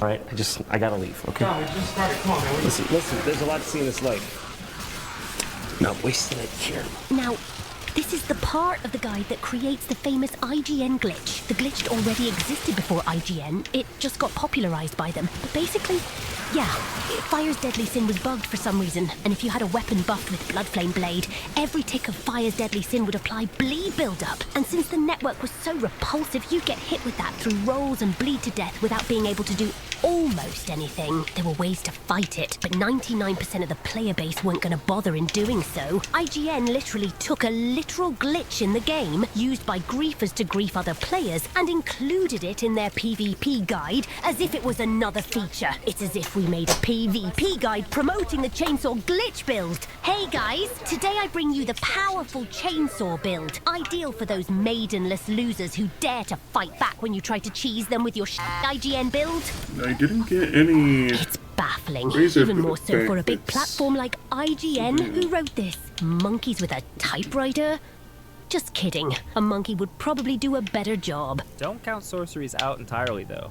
Some of the offensive spells are nearly impossible to dodge and hit really hard. Yeah, some of the spells back then were completely overtuned. Like Stars of Ruin, for example. On low latency, it was literally unavoidable. That's Arcwing why missions From near Soft nerfed it Jupiter to and the Neptune. ground. It's a little FP intensive, but Stars of Ruin almost guarantees at least some damage while setting you up for follow-up attacks. Right, of course he suggests Stars of Ruin.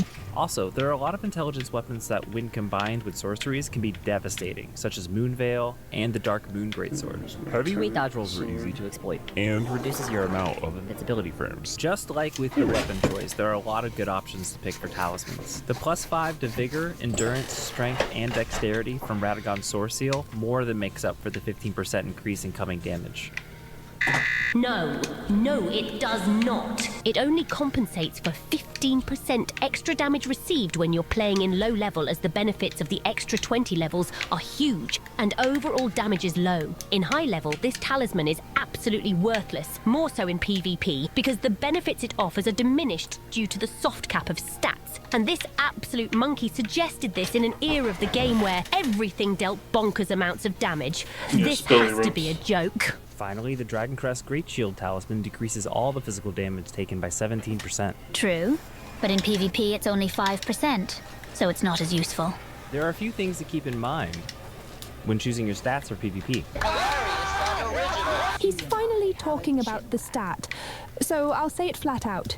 This stat spread doesn't make any sense in my brain nor yours, and he never explains why he chose specifically a level 209 build. My guess is that this was the character he had, so he rolled with it. So sorry if you're an IGN fan and you don't have a level 209 character. This video clearly wasn't for you, but even then, it's incredibly inefficient and extremely unoptimized for anything, and that's without even knowing what starting class he used, which could make it even worse. He doesn't have 60 vigor because he gets the additional points from the Sword Seal, which is a dumb idea at this level. Second, he has 35 mind, which for any PvP build is absolutely useless. You won't catch any good player with silly sorceries.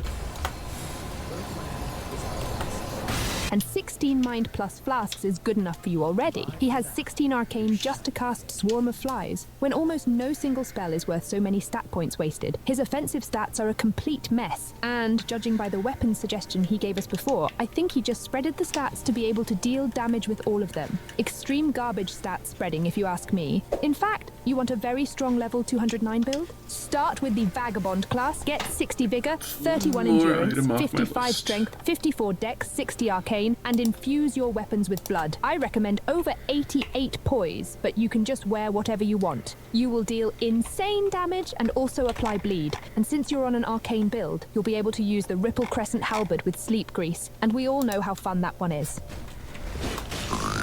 You're welcome. Note that even buff spells are empowered by a higher related casting stat. Oh, I think I know what he meant, as in weapon buff scale with your seal, but not flat buffs, which is what he's showing on screen. Or he probably doesn't know what he's talking about.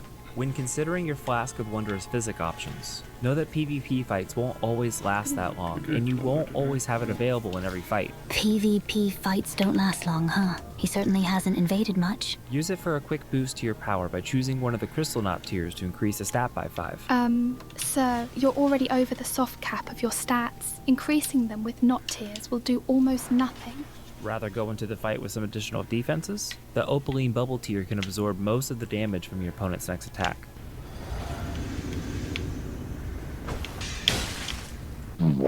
Uplifting aromatics are much better than this garbage tear, as they also give you a damage boost. The Crimson Bubble tier heals you for 30% of your maximum HP once you drop below 20%.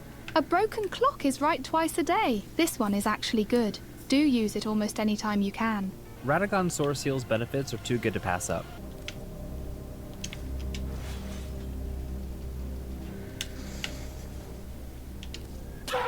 So our Wondrous Flask is mixed with the Crimson and Opaline Bubble tiers, giving us defensive buffs to help mitigate its negative effect. Yes, but for just one hit, you stupid moron! Fire's Deadly Sin removes the Flame Grant Me Strength buff, but because it applies blood loss due to Bloodflame Blade, it's a great option for chasing down Maidenless Tarnished who spam their dodges. But because it applies blood loss due to Bloodflame Blade, You know, this small section section of the video has so many wrong with it, it's just baffling. He's promoting a glitch as a regular build tool. He's mocking the guy running for his life, unable to do anything against it. He has complete lack of self-awareness of how ridiculous he looks doing this. He's so confident in his words by calling the guy maidenless for rolling. It's just peak comedy. But we can't laugh. The laughter is silenced by our sorrow. He yaps a bit more about stupid things of his idiot build, but we're cutting it off here. This guy doesn't really have anything else to say. It's just a big nothing burger. In fact, the whole video was a nothing burger, since everything he explained can just be applied to PvE and nothing would change. What makes this video a PvP guide exactly? Because he's fighting players as if he were fighting regular enemies or bosses. He didn't talk about any of the important aspects of PvP, proper spacing, stat optimization, latency, most useful weapons, poise breakpoints, attack values, common setups, common strategies, or anything, actually useful. This was just a PvE build guide, and a very shitty one at that, with a PvP title slapped onto it. And of course, IGN approved because they don't know crap about a core mechanic of Elden Ring. But I mean, why would they? They're not interested in PvP. They never were. I mean, where are the PvP guides for Dark Souls 1, Dark Souls 2, and Dark Souls 3? Do you see any? No? That's because there aren't. But since Elden Ring was so massive, hey, gotta make those quick bucks. I like money. In conclusion, this is absolute garbage. We haven't made a proper PvP guide yet, but we did make a couple of videos explaining how invasions work and how to fend off invaders. If you're interested in that, you can check them out, I guess. And, I don't know, I just can't take this anymore. I have the data. Move on to the next target. The surveillance data is heavily encrypted. It will take time to extract.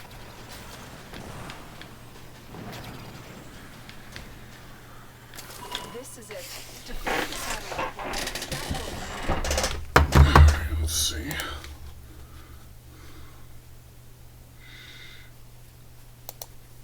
I'm absolutely certain that if you've played Elden Ring, you've heard this phrase at least once. Words that will trigger Vietnam flashbacks in many little poggies. Now, for those of you still puzzling it out, let me introduce you to the one and only Millennia, the top-tier superboss in Elden Ring, hailed as one of FromSoft's most diabolical masterpieces. Wow! And as she proudly claims, and I have never known defeat. Millennia has broken more controllers, created more Reddit threads, and destroyed more vocal cords than any other boss in the Soulsborne Sekiro franchise. A casual gamer shredder who could not be stopped by any type of cheesing tactics or OP builds. You needed to get good at beating her. Millennia has 2 phases to defeat, which combined have a whopping 33,251 HP, can dodge magic very easily, can Scarlet rot you with ease in second phase, deals massive damage per hit, can one-shot you if you don't learn to dodge her waterfowl dance, and she can heal herself with every hit she lands on you. For many newcomers to the franchise, this boss was a nightmare. That is, until a peculiar character with a massive pot on their noggin strutted into the lands between, ready to rescue the poor souls relentlessly crushed by the rot mommy. And their name is Let Me Solo Her. A tarnished, brandishing rivers of blood in one hand, a cold Uchigatana in the other, and sporting only a jar as a piece of armor. Let Me Solo Her extended his helping hand to countless individuals looking to topple the foul, rotten booty, but in a remarkably unique manner. His fame soared to such heights that even Bandai Namco, the powerhouse behind Elden Ring, took notice of him. The saga of this man, this myth, this legend is a tale worth hearing. And what do you think about letting him regale us with the narrative, my little zucchini? Hiya, it's me, Roderica. After the edits, Boss Franny asked me to tell you all about the winners of our last mystery thingy contest. Okay, so the correct weapon was the which one was it? The envoy corn. Oh, that's right. It was the elbows corn. Big congrats to all the industrial furnaces who answered correctly. Remain until the end of the video to play more mystery thingy. You can't keep forgetting the names of the weapons. We've talked about this. But that was a hard one. Hello. How's it going? Well, hello there, legendary Potman. Thank you for granting us this solo session with you. Hey. Okay, I'll shut up. Anyway, Mr. Let Me Solo Her, care to introduce yourself for everyone? I go by Klein, Suboy, but most people know me as Let Me Solo Her. Basically, I'm an Elden Ring player that got popular because I helped thousands of people beat this one boss that everyone regards it as the hardest boss that FromSoft has ever made. This hardest boss in the game, coincidentally, is with us today. Rotten why don't you fill us in on how Let Me Solo Her helped those other gamers? Woke up funny today? What happened? Did you suck a clown's this morning? Just answer the question. Fine. But you're gonna have to pay me double for having to talk about this guy. It's you puny little tarnished. It's been a hot minute, and surprise, you're still quivering in fear at the sight of my majestic being. I remember as if it were yesterday. For those unfamiliar, Elden Ring lets you summon players to hold your hand against tough bosses. These players would come into your world, navigate the area with you, and fight the boss alongside you. Let Me Solo Her was one of those players, leaving his summon sign right next to my boss room, as if he was some sort of hero of the people, with the difference that instead of fighting alongside you, he would take the whole battle completely on his shoulders. This earned him the respect and love of a big part of the Elden Ring community, while the other part despised him with fervor for, reasons. And you know what? I'd hate on him too. He deserves the hate. He deserves... Okay, Rotten that's enough. Go cope and seethe somewhere else. We'll talk Only about two? the hate a bit later. What I want to ask you now is, why did you pick Rotten specifically for this? Was there a particular reason? So some people have already known this, but since Melania is a hard boss, I myself have also had a hard time fighting her at the very beginning. I died to her quite a lot. I think it was like 242 times that I died to her before I eventually beat her. And that just really stuck with me for some reason. That I really want to really defeat this boss, not in a literal way, but more of a like get better so I can completely say that I beat this boss on my own, and I'm gonna help other people do it as well. At least you now know that you should not feel bad for losing a lot to Yeasty Butt. It took the legend over 240 tries to finally pop her zit, so nothing to feel bad about there. It was definitely tough for the few hundreds of times because it was at the very beginning, so people still didn't know her moveset. So the host would die over and over and over again. It was so sad seeing so many people die. That's why I chose the name eventually as Let Me Solo Her. Given that Millennia is as aggressive as a pack of rabid rune bears, and for some reason people just won't level vigor, death was basically knocking on the door for those oblivious hosts. And this is where the name proved its worth, as hosts tended to understand the message and just stood there mesmerized while the magician worked his magic. His samurai magic, to be precise. Before I actually named myself Let Me Solo Her, I wouldn't say I had the skills to really do it. But I only did that, put on the name when I was completely sure that I could solo her without taking a hit. And even after, I still died a lot. There were a lot of failed attempts, definitely. Now, many folks might assume this is the handiwork of a seasoned Souls veteran, a presence since the early days of Demon Souls. But let me ask you, how long have you truly been playing Souls games? My first Souls games was Dark Souls 3, and that came out in 2016. So I've been playing it for like the past 8 years now. I got introduced by a friend of mine to play it, and it all started from there. While he may not have endured the torment of conquering other boldness-inducing bosses in the oldest titles, Let Me Solo Her did amass some experience in Dark Souls 3. We, personally, aren't too fond of that one, but hey, to each their own.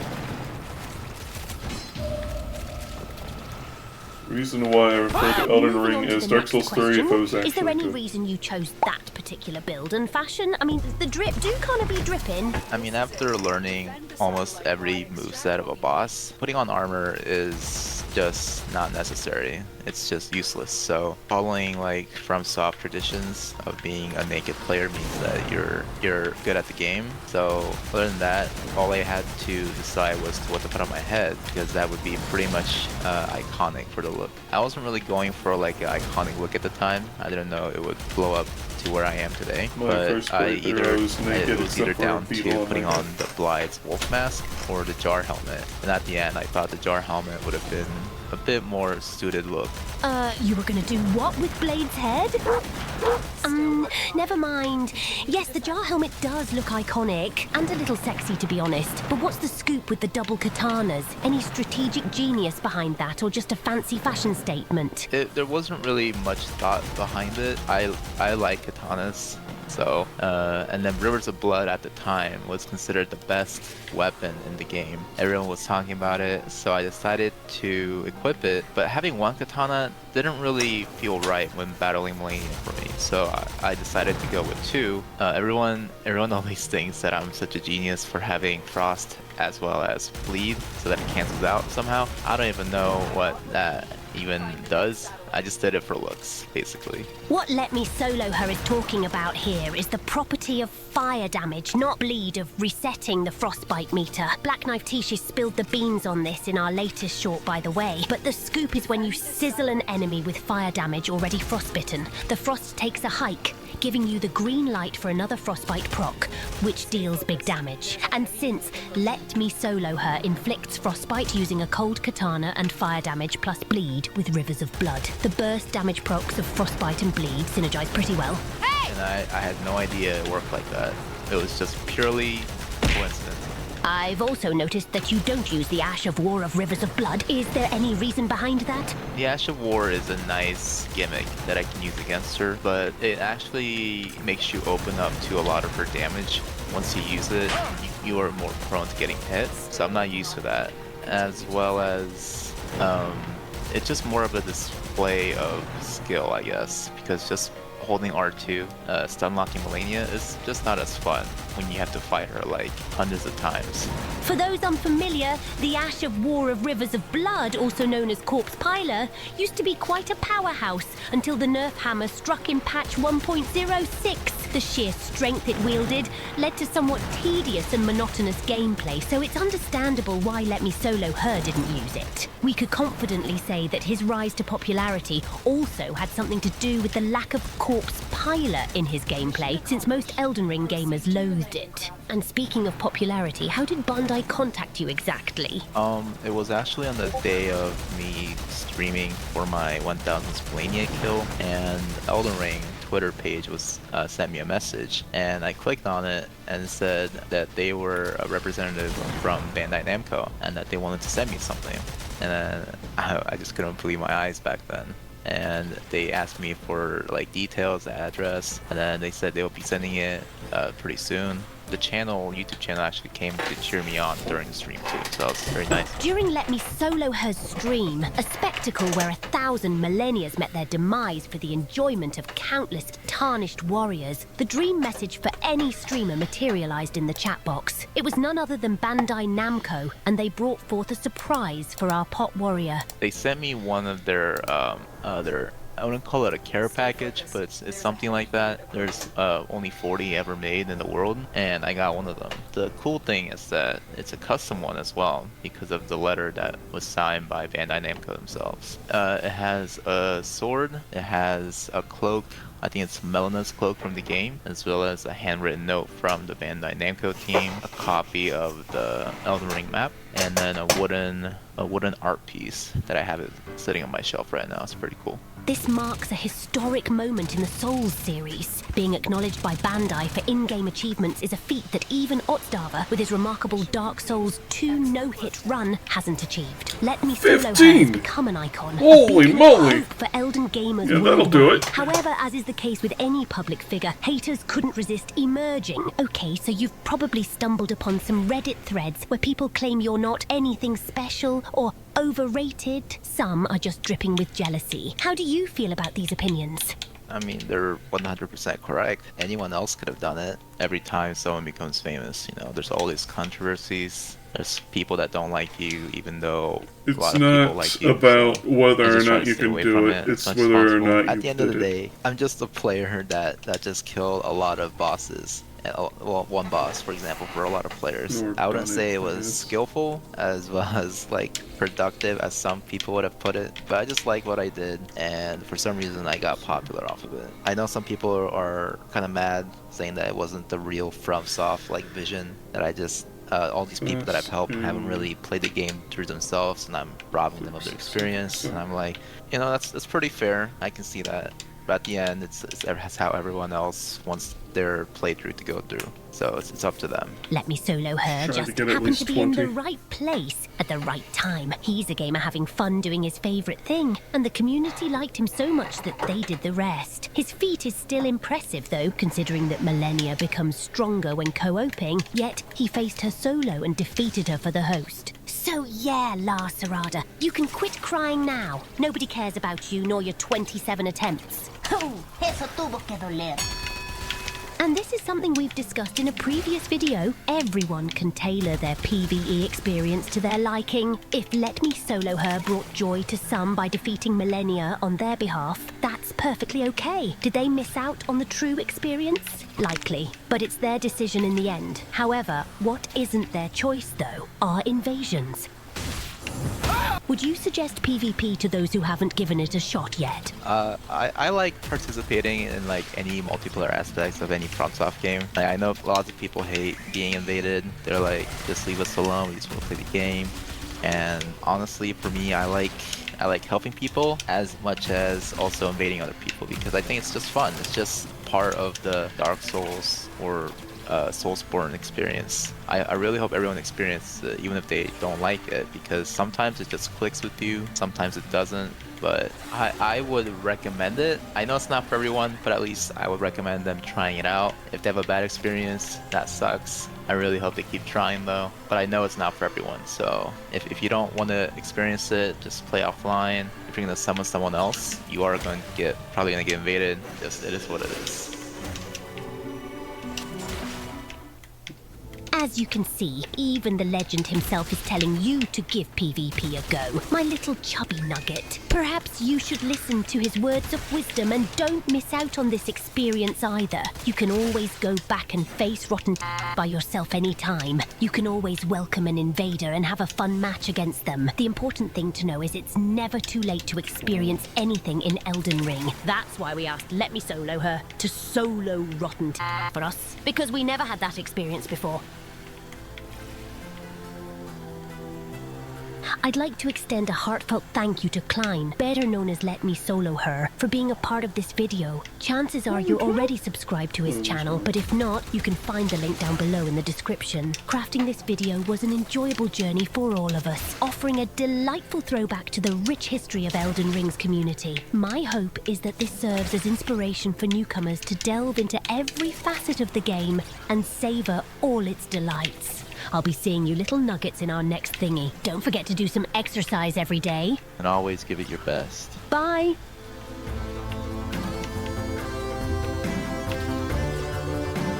Is he gone yet? So good. An aura around there, like there's still a piece, but I don't see any. How many we got? 15. Yep.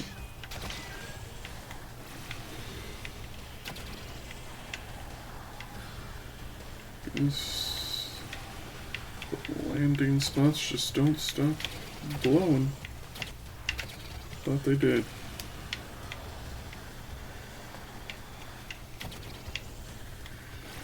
Is that all we can scrape? Whatever. This should be enough. Pretty sure it's only 6 fasts per antigen.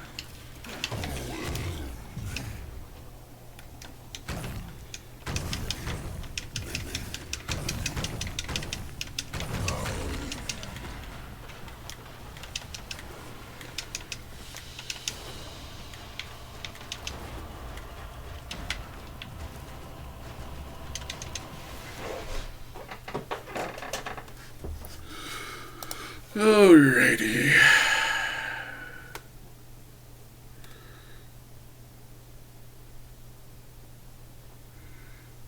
Let's see.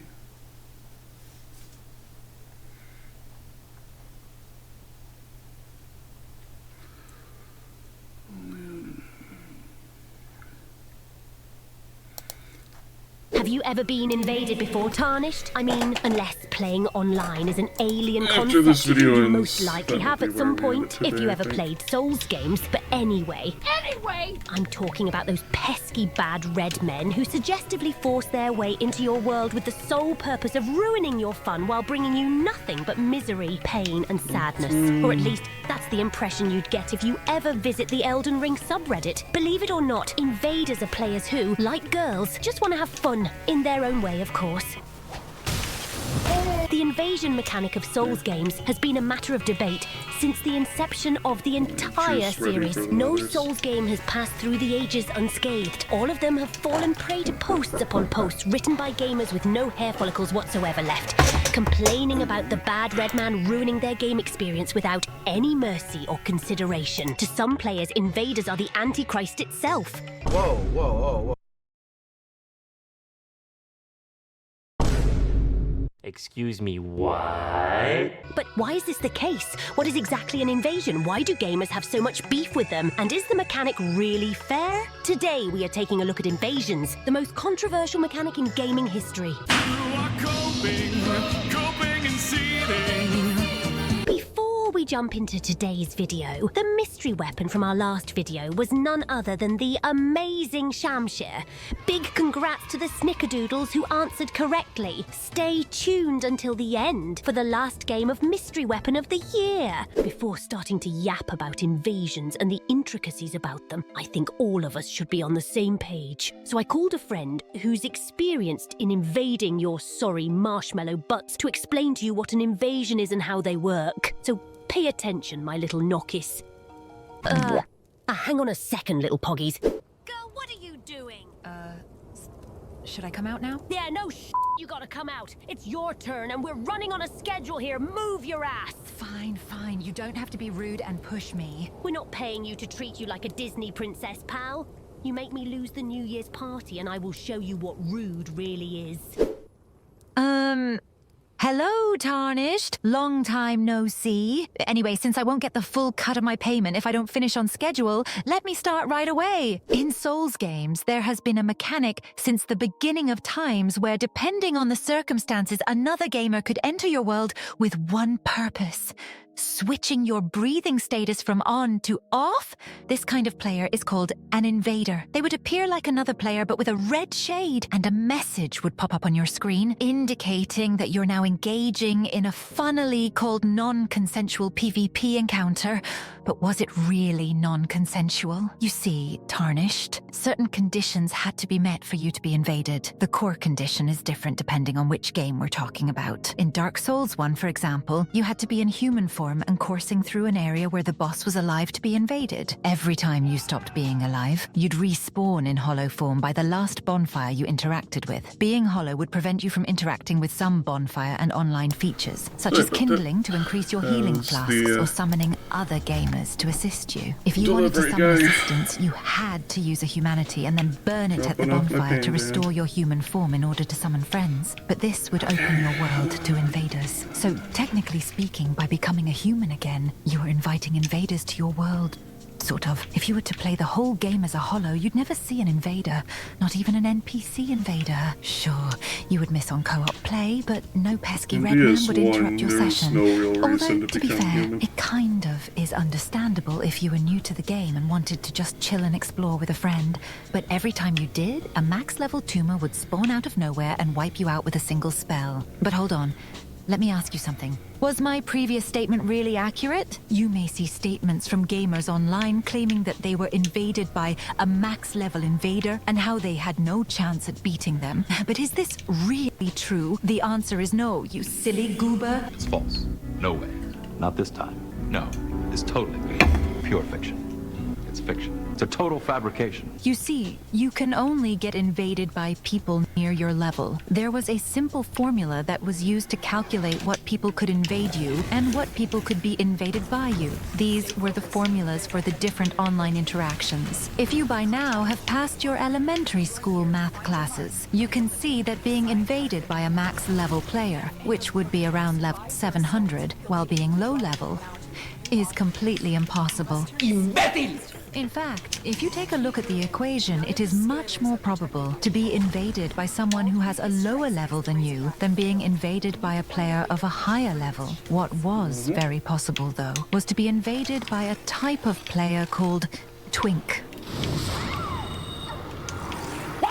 Rani and Waifu have discussed Twinks extensively in this video right here in case you want to check it out. But to summarize, a Twink is a player who has optimized their build to invade in low levels. Twinks in Dark Souls 1 used to feel like max level players because there was no weapon matchmaking, which meant that a level 30 invader could carry around a +5 Chaos Zweihander around and one-shot you as if he was swatting a fly on the wall with a newspaper. This was fixed in more recent titles. However, even when adding Twinks into the mix, invading was not an easy task. Groups of gamers that were at least minimally prepared to PvP were a pain in the butt to deal with. Invaders in Dark Souls 1 could not use healing flasks, meaning that they could only heal with the very slow to cast humanities or with the very limited divine blessings. And hosts could heal all their phantoms at the same time by healing themselves with a flask. And just as Twinks could gear up with max level weapons, groups of players could also gear up with max level weapons. It was a nightmare. We're not going to talk about Dark Souls 2 because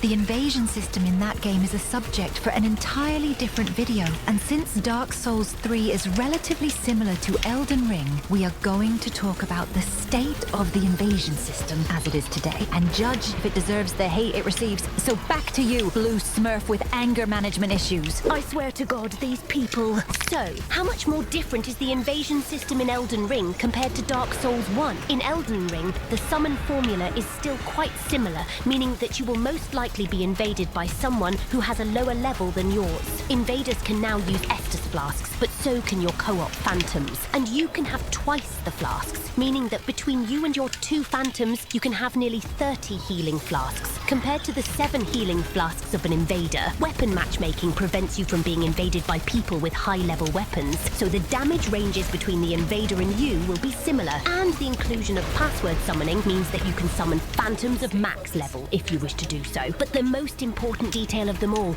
unlike Dark Souls 1, where you could be invaded while you were alone, Elden Ring restricts invaders to only hosts with summons. That means that the majority of times the invader will be outmatched at least 2 to 1. And I say majority because if the host uses an item called Taunter's Tongue, they can get solo invaded. But realistically, no regular PvE player does that. So this time, in both scenarios, you are, technically, asking to be invaded for real. If you get invaded while co-oping, you have a friend and blue hunters to help you. If you get invaded alone, it's because you specifically asked for it, and you sign an agreement that states this before starting online play every time. So legally, you have no right to complain. At least not legally. When it comes to the functionality of invasions when regarding new players to the game, things start to fall apart a little bit. First of all, what did Big Papa Miyazaki intend when he introduced invasions? Let's take a look at his quote. My vision of invasions wasn't to introduce player killing. It's more akin to a strong enemy being controlled by a human. That's the vision I wanted to achieve. If there wasn't the system message pop-up that said a dark spirit has invaded, the gameplay experience should be similar to an offline single-player game with a very strong enemy popping up randomly. They don't speak. It could be perhaps a very smart AI. That was the vision. What I wanted to create was not a PvP match, but fearsome enemies roaming the world. What? Whether or not the invader is a fearsome enemy is up to debate, because that depends on the experience of the player invading, sometimes at least. An invader can be the most sweaty PvP overlord you'll ever see, or it can be a park in the walk.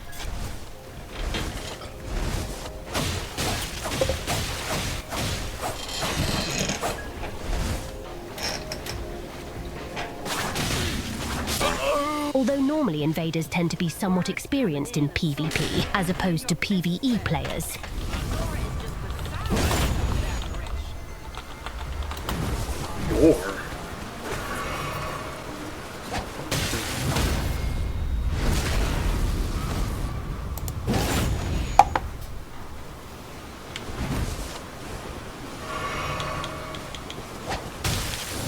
It's a reality that normal PvE players are not that good at the game, especially in Elden Ring, considering its success with the masses.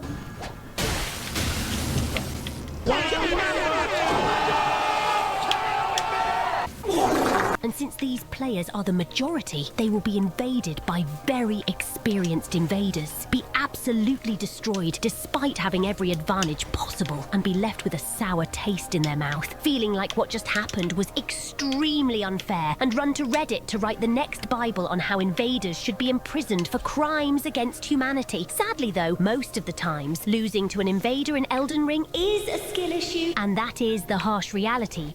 Oh, but don't take it from me. Take it from the PvE player by excellence, Asmongold. Man, suck it, dude. It's a 2v1. Wow, what a cool game.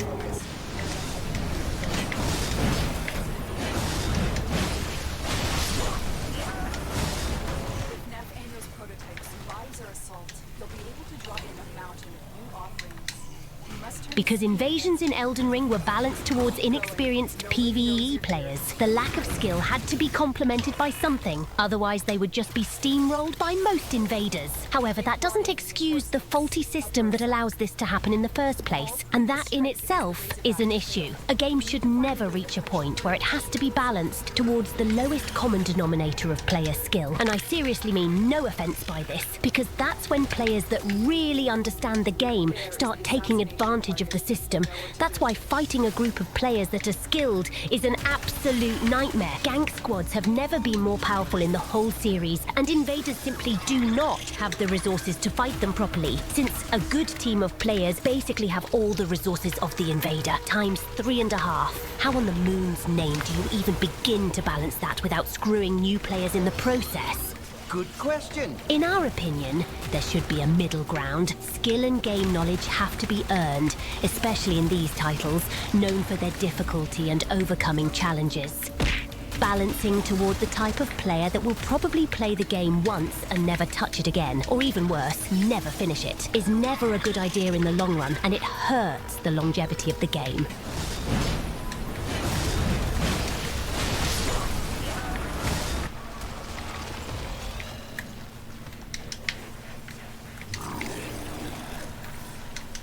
Players need to earn their victories in this game, but balancing towards the super hardcore portion of the player base and leaving new players unattended is also a bad idea. So what can be done? There will never be a perfect system, but hey, at least give new players a system, something that will allow them to naturally increase their PvP skill.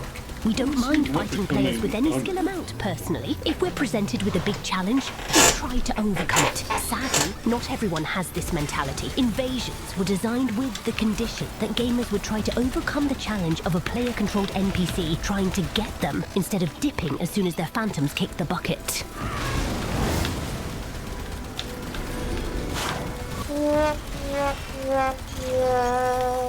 This is illegal, you know. However, trying to acquire the mentality that Miyazaki had in mind when he created Invasions is something you should strive for.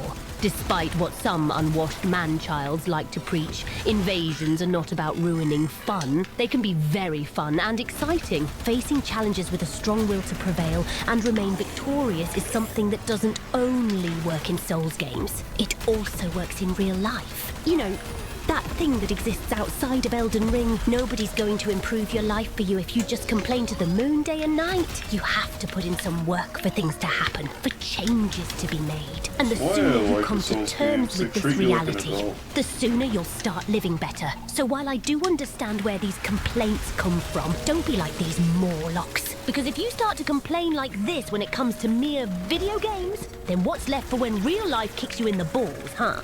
Let me tell you something you already know. The world ain't all sunshine and rainbows.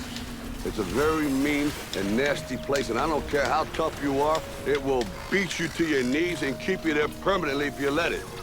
You, me, or nobody is gonna hit as hard as life. But it ain't about how hard you hit. It's about how hard you can get hit and keep moving forward. How much you can take and keep moving forward. That's how winning is done. Now, if you know what you're worth, then go out and get what you're worth. But you gotta be willing to take the hits and not pointing fingers saying you ain't where you want to be because of him or her or anybody. Cowards do that, and that ain't you. You're better than that. Think about it, dear friend.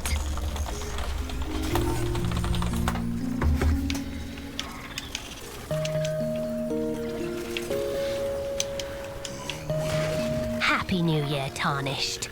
I wish you nothing but the best, and I hope all of your wishes for the next year come true. Never give up, and you will achieve all of your goals.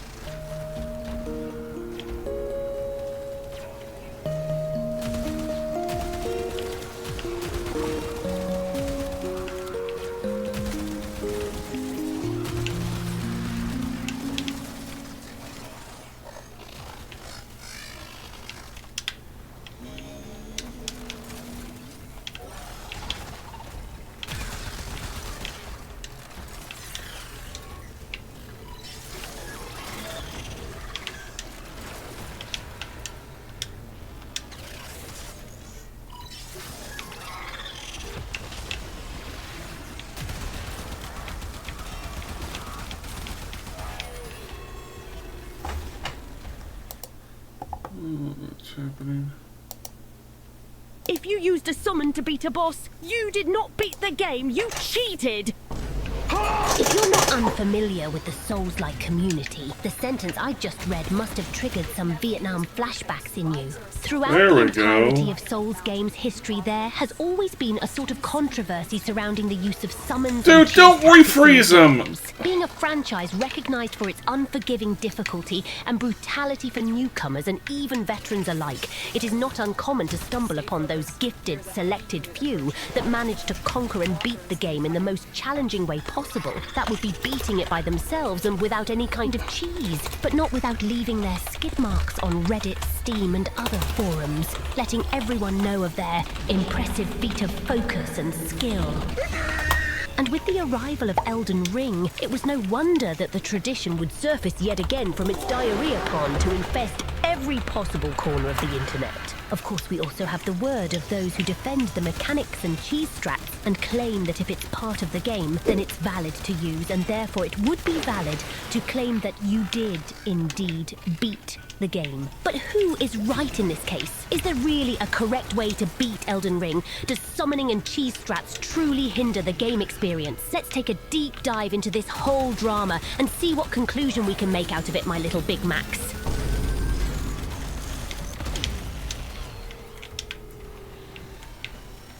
In the much more simpler era of 2011, we saw with the arrival of Dark Souls the introduction to the summoning mechanic for the vast majority of the player base. This mechanic was already present in Demon Souls, but since that title was exclusive for PS3 and Dark Souls was multi-platform, a lot of people were just basically experiencing the mechanic for the first time. For those of you who don't know how summoning works, you basically had the bee in human form and use an item called White Sand Soapstone to leave a sign on the ground which other players could interact with. Whenever some player interacted with that summon sign, you would be summoned to their world to help them clear the area and defeat the area boss. In the same fashion, you were able to look for signs and summon other players to help you, with a maximum of 2 helpers per session. This is what is commonly known as co-op, to prevent the game from becoming too easy by summoning a max-level Yakuza to your low-level game. The level range in which you could summon players was limited. The range would depend on your level and would be based on a simple formula. Back in the day, this did not take into account the level of your weapon, so you could still summon someone who was within your level range but with a maxed-out weapon. To sort of balance this out, the health of bosses would be increased depending on the amount of players in the session. The more players in the session, the chunkier the boss would get. Of course, this was not nearly enough to compensate for 3 players attacking one enemy at the same time. To top it off, the book did not include regular mobs in the game, so coursing through areas while doing co-op was certainly much easier.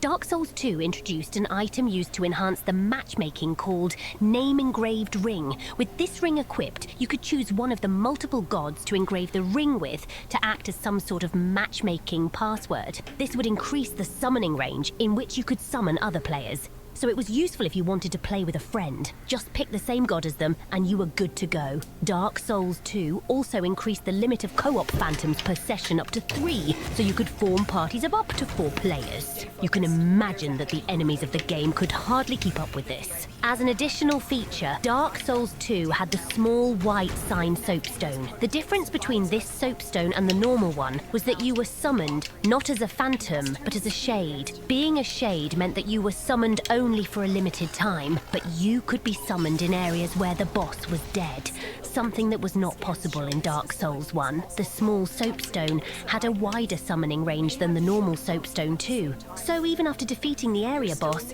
people could still summon help to explore the areas. Dark Souls 2 had a lot of cool mechanics. For Dark Souls 3, we got for the first time the password matchmaking Let's say the system, game is the scuffed. bane of every invader and sole elitist in existence. Like With this system, you could summon Donkey Kong anyone that 64, was it's using the got rough same moments, password but as it's you, not a regardless bad of game. soul level or weapon level. The game's way of balancing this was to scale down the phantom you summoned and have them deal reduced damage and have reduced HP. Sadly, this was implemented in the most incompetent way possible, and it was pretty common to see max-level unscaled phantoms running around with the host of a world. You can imagine that this completely trivialized the PvE in some cases. Not to mention that over-leveled phantoms could also drop the host endgame weapons, gear, and rings. That's talismans for you, making the experience even easier for them.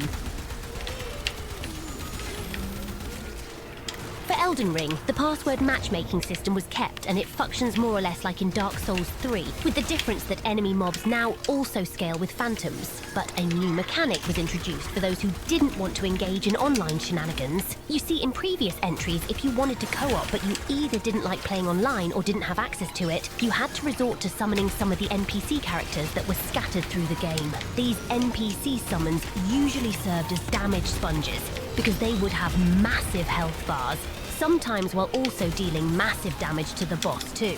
However, these were few and far between, so they would not always be available for help. But in Elden Ring, aside from NPC summons, the new mechanic that somewhat replaced them was the Spirit Ashes.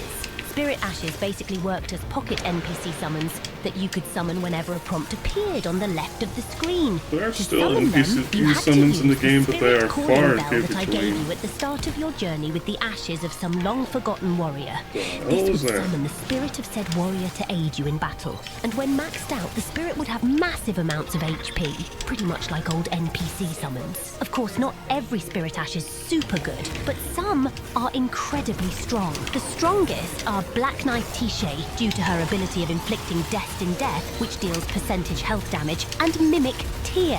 This last spirit would copy the build you were using the moment you summoned it. And if your build was strong or broken, Mimic Tear could basically solo bosses for you. Mimic Tear was in fact so strong that it actually received a nerf, becoming the only Spirit Ash to be nerfed in Elden Ring's history.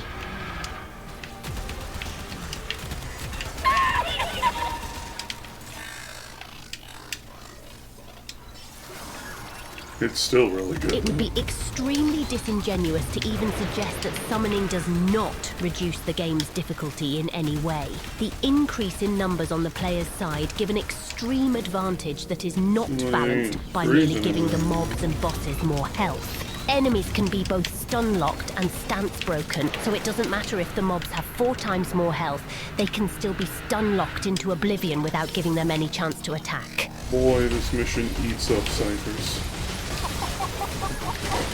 Furthermore, by summoning 2 over-leveled phantoms, a host can just opt to leave the PvE entirely to them and be completely carried from beginning to end while doing only the bare minimum or nothing at all. And all of this while maybe also receiving from them weapons, armor, talismans, ashes of war, items and more. And as A lot of showcased in a bosses in the previous game video are of also Waifu, designed password around summons kind are of also a huge problem for partner, invaders due to whether them not that's being downscaled properly. So much so that player even an character inexperienced or host should not fear invaders while spirits. hiding behind his over-leveled babysitters. An invader has a lot of trouble fighting over-leveled phantoms because these deal more damage, deal more status effect infliction, and have more natural defenses than the average invader. Spirit Ashes might not be as strong as player summons, but they work pretty well as both damage sponges and distractors for the player. It is much easier to deal with a boss or a group of enemies that are focusing something else other than you.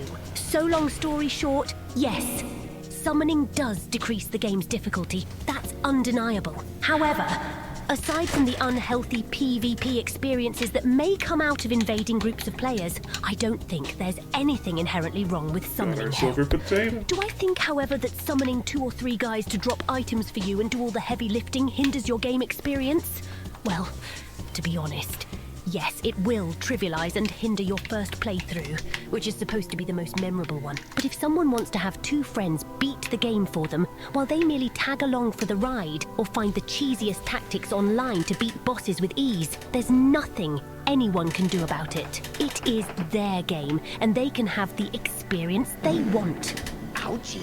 Those angry orcs on forums can argue that these people might be missing out on the experience, or that they won't enjoy the game in the intended way to do so. But are those arguments out of legit concern for those people? Or do they say it just because they want to fuel their egos by thinking they're better than other gamers? Regardless of what their reasoning might be, in no way, shape or form can they force or shame anyone into having the same experience as them. They can only give suggestions, and it's pay up the to money, the other person you to play listen the to them game or how not. you want. Because if people were to take these angry apes seriously, where would Use it your end, rights. huh? Where do we draw the line? consumer. Because we can always go lower.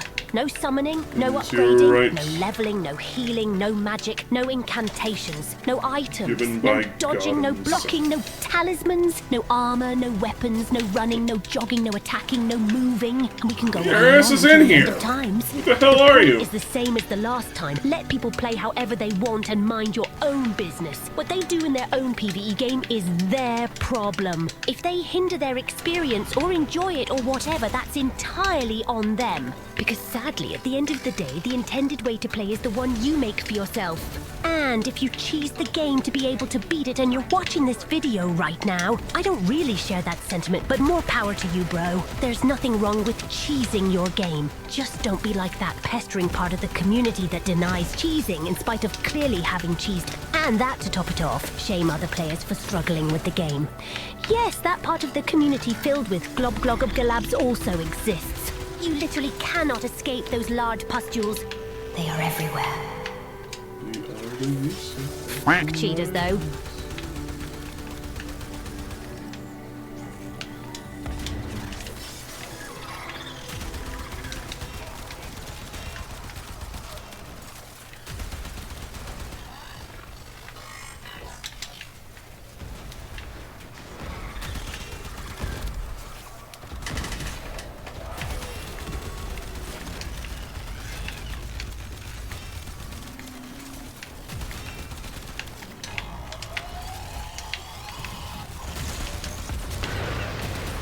Pretty sure this guy is health gating, so you can only do so much damage in each vulnerability window.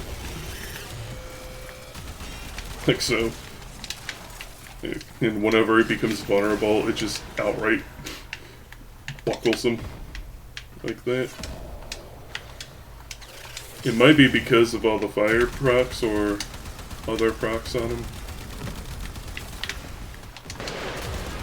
Anyways, where's my computer?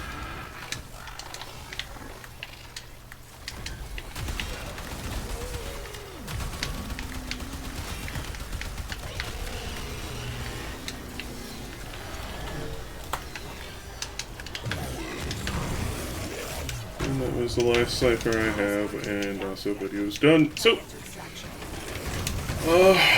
thank you all for hanging out with me today. I should probably go do something of importance. The alarms have triggered a bursa.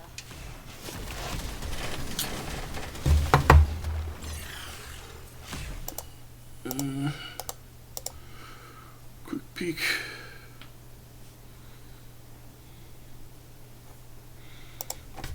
Flash raid. Happy Lizard. Give the lizard all your love, piercing caliber. Oh boy, we've got all the puncture mods now. Take care.